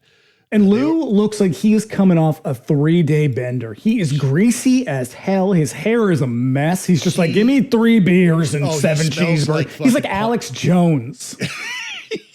Orange. Oh. Smelling like Pall Malls and fucking Jack Daniels. So, they order some food and they hint at a devious plan for the evening. He's going to get revenge on the school and she wants in on it. And it's not clear what they're talking about, but you get the idea. But if you've seen Carrie, you get the idea. It's that. Next up, tennis. You know what this movie tennis needs? Action. This movie needs a tennis professor / detective. Couldn't hurt to throw in a kung fu professor. Some water beds wouldn't hurt. Well, I think every movie should have those. Yeah. So then, Vicky moons Mr. Sykes as Kim and Kelly hit the showers. I don't like to blame the victim here, but if Vicky got killed, I mean, shouldn't provoke. At least if Mr. Sykes did it. But maybe he is. Is Mr. Sykes the killer? Could he be the killer? Probably. Maybe not. Who's to say? So many options. Got a lot of options. Yeah. So Kelly's big problem is that she's worried that Drew will leave her if she doesn't fuck him. And now, she's see, real worked I up think about this is an interesting thing to sort of drop in here because this is not something you get. I mean, even throughout the 80s, you don't get a lot of movies that sort of, again, that center women's experiences or young women's experiences, especially topics like sex. Yeah. It's presented in a much more sort of moral, like a moralistic way where it's like you're slutty and that's why you have to die. Or they just avoid it altogether, or they center men's experiences, which are very different. And so I think it's really interesting that there's this sort of honest thing that this kind of thing probably resonated with a lot of younger women in the audience. Whereas you don't get that. Like maybe you get it in, I don't think you get it in like, Jesus Christ, House and Sorority Row is another one that's very kind of women centered, but you get agency. Oh yeah, there's hardly any dudes in that one though. Yeah. Yeah. I mean, there's not really, like there's dudes in this, but they're not really a big part of it. Yeah. Also, there's a poster behind them that says, "Thank you very much, Milk." Oh, just the concept of milk, the product. Yep. Just a lady in a horse riding helmet with a glass of milk, and it just says, "Thank you very much, Milk." Now with vitamin R. Hey, thanks, vacuum cleaners. So Wendy is also in there and finds a torn yearbook photo in her locker. And while Kim and Kelly talk, someone smashes up the mirror in the bathroom. And then they go to see what the ruckus was all about. And they find the place wrecked. And then they notice a big knife-shaped piece of the mirror is missing. Now, this is as close to nudity as the movie's going to get. No, you get a scene with Kelly later on. But I was very surprised that they just didn't do that in a fucking shower scene. No, and also, I mean, because again, I think Lynch is trying to go a little bit classy. Oh, yeah. He Like, intended on a PG movie. But I think also like it's not that kind of movie, which again, that helps them sort of sidestep a lot of that, the sort of criticism about misogyny.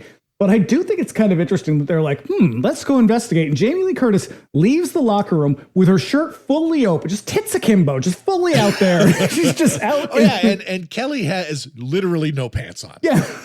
It's just like, what? just Donald Duck in it. So they notice, they notice the big knife-shaped piece in the mirror. Also, I love that as a slasher movie weapon.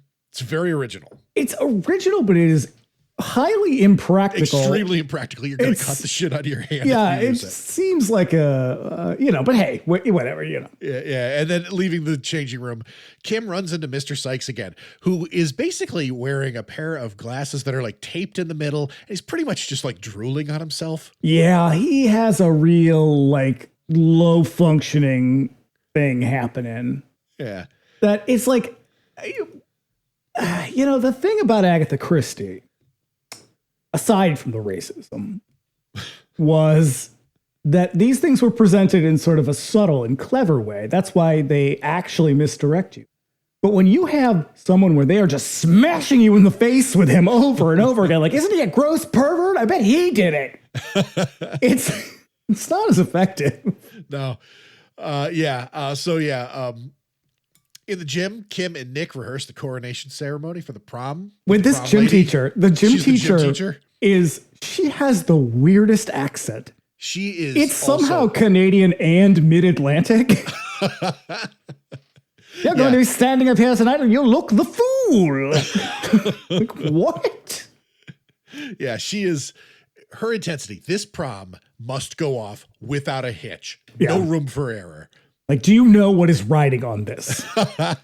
Wendy and Lou, meanwhile, and Lou's unibrow watch from the wings. Yeah. You think that's makeup, the unibrow? No.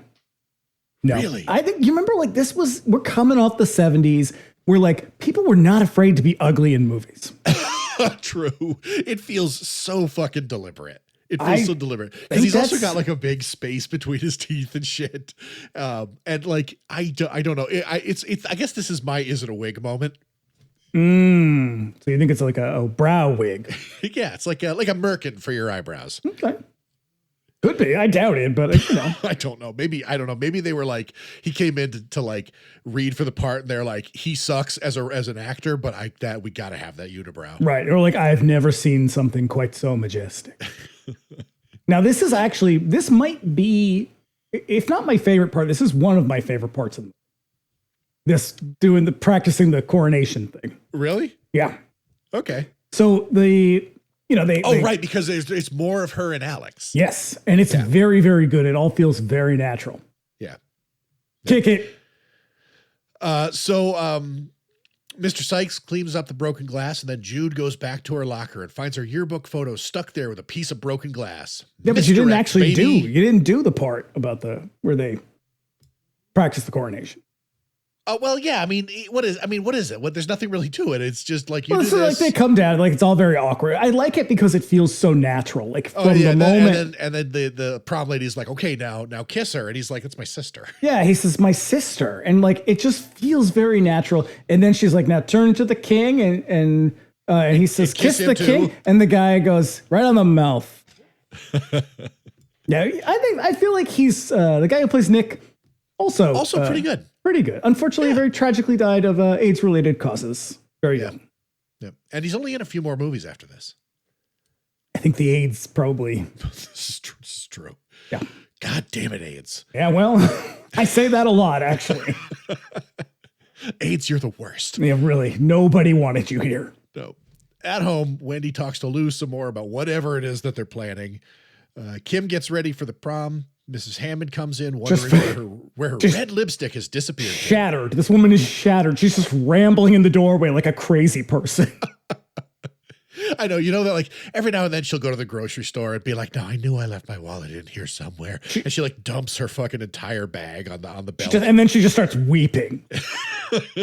She sits in the car and she's just like, your father and I used to get pie every Saturday morning. And things were better then. And do you know where your father is now? Is he home? No, he's not at home. He's at work. It's that kind of thing. She's just insane. And meanwhile, yeah, he's off at the lodge going, dance with me. It's so good. So, yeah, Mrs. Hammond, yeah, she comes in wondering where her red lipstick has disappeared to. Feels like this is going to come back. This is Chekhov's red lipstick. So the Hammond parents go over to the prom as chaperones. No, this was the other weird moment, though, when he comes to the door and he's like, he's putting on his little tuxedo. He's going to be the DJ or whatever. And she's like putting on her jewelry. She has like, I don't know, pearls or something in her hand. And she's like, are you going to help me? Or are you going to stand there and leer? And he says, you're my sister. I'll leer. And I was like, no, don't do that. Do you know what that word means? God, there are so many fucking horror movies that do this. Yeah, no, I don't think that means what you think it means. I saw there's a documentary that came out on one of the DVD releases of this that I watched. And it apparently originally was scripted where like, she's like going through like her underwear and like he comes to the door and she lifts up their bra and was like, what do you think? Will this fit? And and apparently somebody was like, I don't know about that one, you guys. Thank God. What is this? He's like, look, here's my idea. I've got a movie about a killer gynecologist, or hear me out. Here's my second one. A movie about an incestuous prom. What do you think? And they're like, well, could you put those two together and maybe cut some of those ideas? Yep. So, yeah, they go over to the prom to be a chaperone. Someone watches from the shadows. And also this is also where you're skipping all my best parts here. This is where Nick is just waiting for her downstairs. I know. I'm getting there. Oh, is that not? That comes next. Okay. Because, yes, somebody is watching from the shadows, and as soon as they leave, he makes his way towards the house. Now, Alex checks in on Kim. They joke around a bit, while Nick waits downstairs, staring intensely at the photo of Robin on the mantle. He's just standing in the living room, just staring at like a 40-year-old drunk forgetting all of his mistakes. He's just staring off into the distance, but thinking about the way things could have been. Yeah, if only we hadn't pushed that girl out the window. Scared you out the window. Wendy, meanwhile, is looking like $1 million. Lou arrives in his shitbox to pick her up. He is accompanied by his two shithead toadies and his unibrow, and is definitely not dressed for a prom. Nope. We get some shots of the school. Once again, the doors are changed shut, like in the faculty. Great idea. Always a good idea. Hope there isn't a fire. Best way to keep everyone safe in fire. The gym is hopping, though. We get to hear the first of many disco tracks proposed for this movie, meant to sound like popular tracks at the time. And I hope you like that song, because you're going to hear it about 15 more times. Oh, it's so good, though. It's so good. Most of the kids dance wanly as the victims-to-be arrive. Nick's dad, the lieutenant, is there, also for some reason. The rest of the student body looks like straight-up adults. Yeah, like they are at a wedding. They are the rest of the movie's crew. Yeah. Kim dances with her dad. Alex watches from the DJ booth. Wendy shows up with Lou, who at least wore a jacket. He's basically wearing one of those tuxedo t-shirts. That feels Canadian. I wish it was a denim jacket. Oh. Like Roused Hour. And then they play the big title track of the movie as Kim and Nick hit the floor to bust a move. And do they ever? Yep, the feeling's right. It's prom night. Mm-hmm. Now, everybody watches with great delight as they dance. You'd think they're Tony Manero. Their dance scene alone is worth the hour-and-a-half investment of time. They're just out there fucking yanking each other around the floor, just gyrating wildly. It sort of looks like dancing a little bit. The one where they're spinning in circles is almost like that part in the Fat video where Weird Al is spinning around and eventually like he's like off his feet. And I will say, you can tell that she knows what she's doing and he probably doesn't. Again, in that same documentary that I watched, they were like, oh yeah, he wasn't really a dancer. And so like she had to like pace him through it. I think she did a lot of the choreography. Because she moves pretty fluidly. It's like this hand, now this, and now do this with your hips. Now pick me up. It's great Macarena. You can't see her face, but it's very 1, 2, 3, 1, 2. Yeah. So now Wendy and Lou, they dance too. And he strikes me as a disco sucks type of guy, but who knew? Even Lou's got moves. Yeah, no, he loves Ted Nugent. Yeah. Kelly and Drew get to it in the locker room, a very romantic setting to lose your virginity in. Yeah. Yep. He goes to make her move and she tearfully shuts him down. And then he does a little more coercing, is generally really shitty about it, and then she definitively shuts him down. And he says, if you don't, I know plenty who will. Yeah, Really? stomps off angrily, and then he throws his rose on the floor as he leaves, like Which his is fucking like tuxedo mask. It's so gay. I mean, and like, here's where I think the movie falls down on us a little bit: is we deserve to see Drew get murdered. This okay? Yes, this is the thing is I'll say it. Spoilers. Slick gets killed. And Terrible. He is the least deserving person in this fucking movie to get killed. Why Injustice. couldn't they kill Drew? Mm-hmm. Why? Yeah. Anyways, Sucks. yeah. Drew sucks a lot. As Kelly tearfully puts herself back together, someone sneaks up behind her and grabs her. He slashes her throat with the missing part of the mirror. A really interesting choice of weapon. And we don't get this is sort of what I think Vincent Canby was referring to. Is it's like you don't really see anything. She just like her eyes kind of go all wonky to indicate that she's been murdered. I guess even Wendy's death is off screen. Yeah, and so like that's about it. But and I don't think you always need to be horribly violent. There's a time and place. But if you're gonna make a movie that is a slasher film, you got to do a little bit of slashing. You gotta. And they do. They get around to it. Yeah. So yeah, the lieutenant's on the phone looking for an update about Murch. We watch him on the phone from the perspective of whoever is spying on him. Could it be Mr. Sykes? Probably. Could it be Leonard Murch? Could it be Leslie Nielsen? True. Elsewhere, Jude and Slick kick it in his sweet van. So contrasted against Drew, Slick is caring. He's a generous lover. Yeah, here's what I know about Slick. He's a generous host. He knows how to treat a lady. Yeah. And he doesn't deserve to go out concerned. this way. He enjoyed himself. He's concerned that he's hoping that she enjoyed herself as well. Yeah. He's gonna get her high because he's got a book full of weed. Because Slick's got about 10 grand worth of weed in his fucking van. No, that was back when like an ounce of weed cost $20. That's true, yeah. So yeah, he gets out to take a leak and they happily yap about it being an awesome first time as a black glove killer sneaks up on them. Now look, here's I think the reason this part resonates with me is like going to the prom. No thanks. I mean, staying outside and fucking and getting high in the parking lot. I'm listening. Yeah, over by the bluffs. It's a romantic spot. Yeah. seems risky, but Jude proposes that they do it again over on the bluffs. And he's like, over on the bluffs? And it is a fucking shame about what is about to happen because I love these two. yeah. I love these. These are my Chuck and Chili. Yeah. For prom. But more. But like you love them even. They're more Chuck and Chili than Chuck and Chili. They're so fucking charming. They have great chemistry. They're so fucking. I just wish there was more of them. So they're about to get down again, but they hear the killer nearby and retreat back to the van where Slick produces a book. He opens it to reveal that it's carved out to contain dozens of fat joints. Could this guy be any cooler? I guarantee Slick is this Cheap Trick fan. Oh, yeah. Yeah. Yeah. Loves Thin Lizzy. Loves Thin Lizzy. For sure. Definitely loves Rush. Mm-hmm.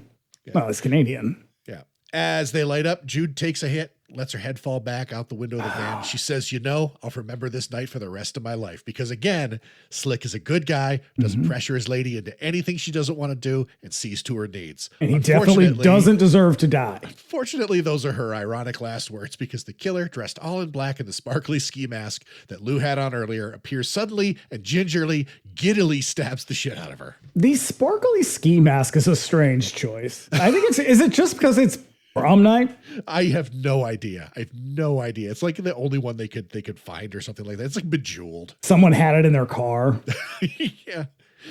Slick freaks the fuck out, understandably, gets into the driver's seat of the van, putting into gear and taking off as he and the killer struggle. Now this doesn't work because it's so clumsy. It is. It's definitely, it's very clearly an afterthought. Yeah. I think this is one of those moments where they're like, this movie needs more violence. It needs more action. And they're like, you know what it needs? A fireball.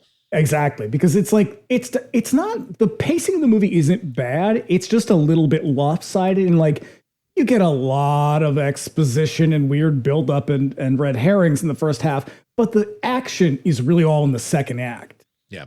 And so it's like, it just feels too clunky and clumsy. You can't see what's happening. Yeah. But, you could have I don't know, sprinkled it out a little bit. All right. The van goes all over the place as the fight. Killer dangles perilously. Eventually, the killer flies off the van as it plunges over the edge of the bluffs and explodes into a ball of fire. Like a fucking Drew fireball. walks away with his shitty life, probably to fucking coerce more women into sex they don't want to have. And our poor guy, Slick, pays with his life. The prom is none the wiser, meanwhile. They are just dancing their asses off. Very awkwardly and uncomfortably. Mr. Sykes is seen outside the school drinking heavily. Lou is seen brushing dirt off his jacket as Wendy tells him that she didn't want anybody hurt, as if we're to believe that Lou is the killer. Yeah, I mean, why not? Everybody's the potential killer in this movie. And then she goes to the ladies' room to apply some more mascara and is alarmed when the killer shuts the lights off and attacks with an axe. Yeah.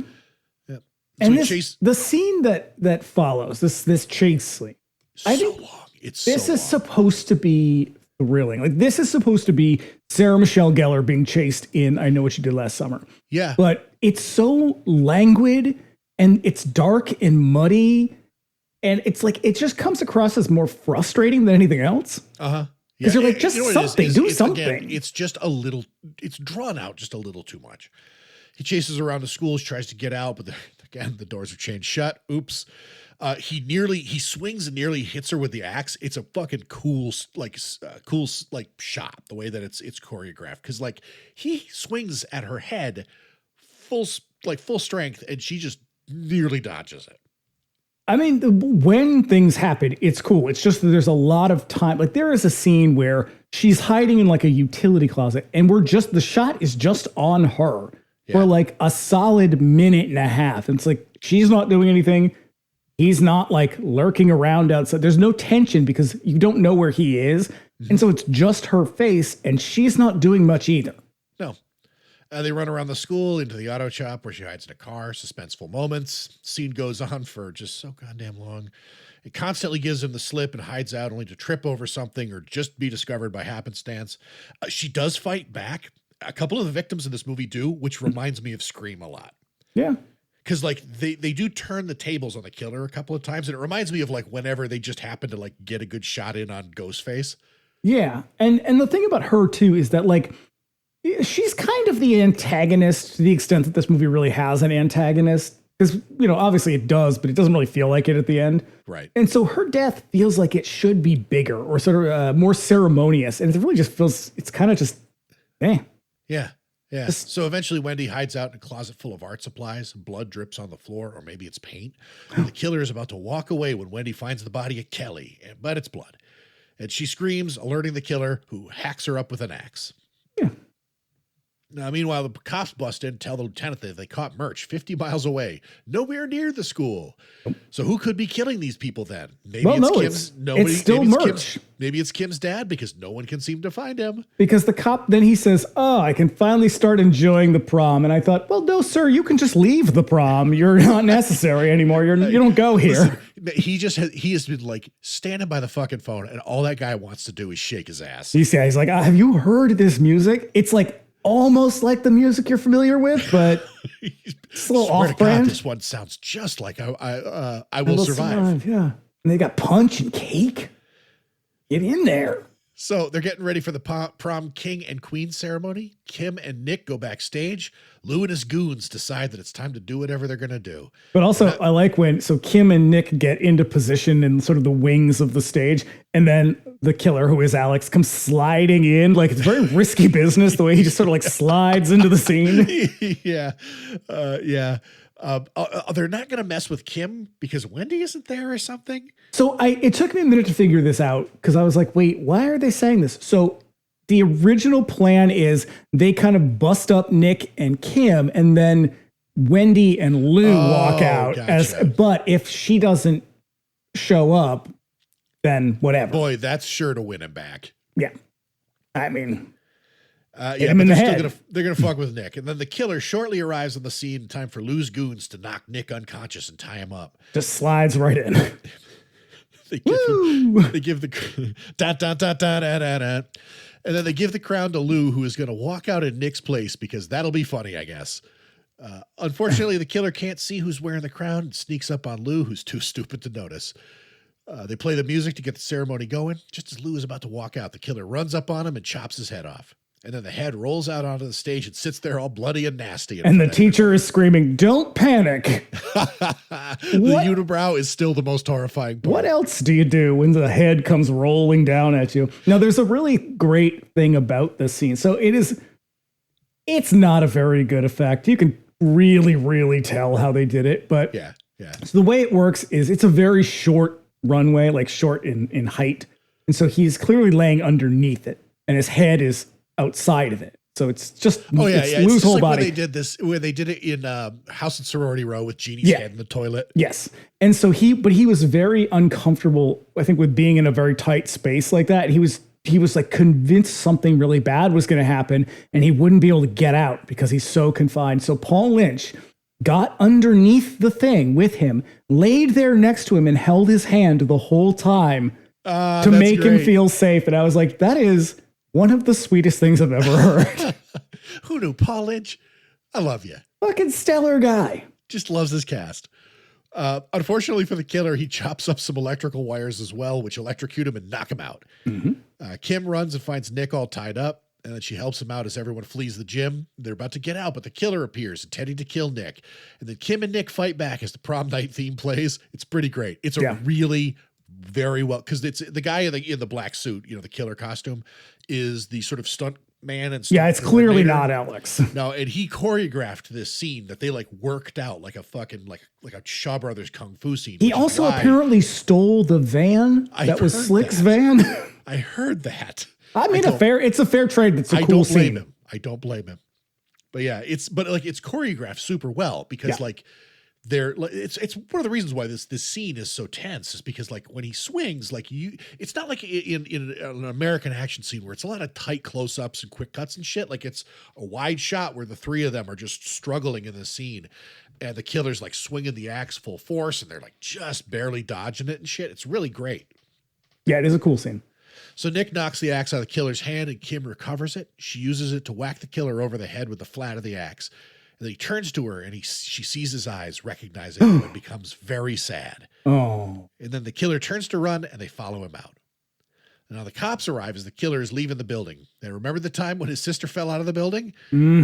Yeah. The cops turn their guns on him, but Kim runs out and gets between them. She hugs him as he lays on the ground dying. Now, obviously she hits him in the head with an axe. Like you don't need to hit him with the sharp end. It's still a heavy thing. Yeah. You just I just sort of assume that it's like a head, like just a bad head injury. Yeah, because he's not bleeding that much because she pulls the mask off and it's him, and he has on this garish red lip for some reason. It's Chekhov's lipstick. Oh, that's right. Very pretty. And he doesn't seem like he's been injured that badly, but I think we are given to understand that he's dying. Yeah. So. Yeah. Okay. It's a shame. I mean, it's you feel bad. It turns out that he was the one who saw it all happen. Yeah. And then he dies in her arms.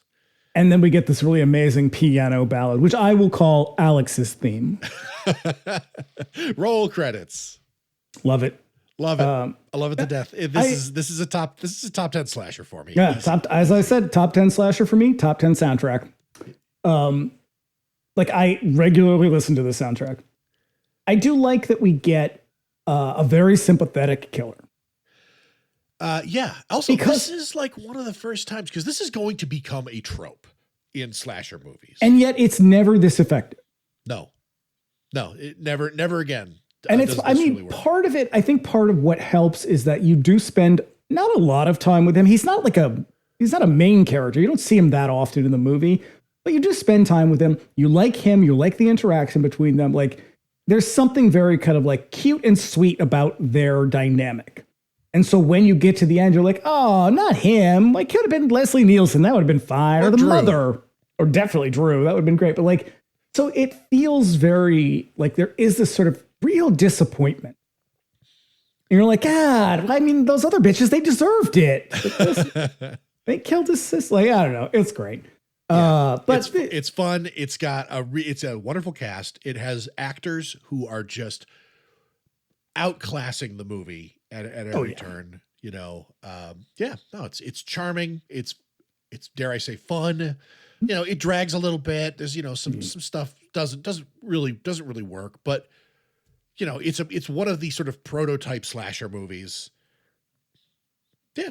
I asked myself, I said, self, does this movie still hold up? This is what, 45 years later ish. And because I love this movie so much, I want to say yes. I think if I'm being honest though, the answer is probably no. You know, I don't find myself going back to this one terribly Yeah. often. In some ways, it's so simple in its structure and in its execution that it should be like a virtually timeless movie. But it also builds so much of its story around disco, which is Yeah. a sound and an aesthetic that, you know, it feels dated now, but like it's and can feel a little silly too. And can imagine like very soon, if not already, younger people don't really recognize what that is. And so it all probably feels very much like it would be like watching, like when we watch something like The Old Dark House. Like we have a shitload of context for a lot of that stuff. But if you don't, you watch this and you're like, is this from another country? What is, and well, yes, it is actually, but like, what is this? And so I think because of the disco part of it, It cements it in time. yeah. And that is unfortunate because otherwise it's so straightforward. It's so uncomplicated, despite its efforts to be complicated. Like it's just, you can just enjoy the shit out of it because it's silly and stupid and has a lot of likable characters, but it does sort of get dragged down a little bit. Yeah. Yeah, no, fair. That's pretty much my thoughts. Like I enjoy it tremendously when I do get around to watching it. This was an awesome excuse to take this movie in again. I do put this one on, or at least I used to put it on quite a lot because I don't know if it still is, but it used to be on Shudder. Like it would, and I would just be like, this one. The last time I watched it was when it was on Shudder, but I don't believe it is anymore. So yeah, I used to watch it a lot. I haven't watched it in a while though. Yeah. Yeah, there we are. Mm-hmm. Prom night. No more feeling uptight. No more feeling uptight. Yeah, that said, where are we off to next? Next, 99-cent rental. We are doing the post-apocalyptic trash starring Rutger Hauer, 100% new to me, The Blood of Hero. Salute to the Jugger. So, yeah, and so I just, like I said, I just saw it has a big ultimate deluxe edition, and I was like, bottom of the barrel. All right, we found it. I think it's going to surprise you. I think it'll surprise you. All right, I'm down for it. I like Rutger Hauer. And in 2 weeks, Bring Me the Axe returns. We are kicking off Pride Month with a campy classic. Whatever happened to Baby Jane? Oh. And am I going to do impressions? You better believe it. Yeah. Yeah. They're not going to be good impressions. I promise you that. Oh no, it's your Betty Davis impression. Yeah, and it's not good. We've heard it. Yeah. We've heard it. All right. So we're looking forward to it. It's going to be fun. Be back here in a week for however this one shakes out. The Blood of Heroes, starring Rutger Hauer and Joan Chen and Vincent D'Onofrio. Oh, Joan Chen, huh? Yep. Okay. And back in 2 for Whatever Happened to Baby Jane, which will be a crazy time, I'm sure. Mm-hmm.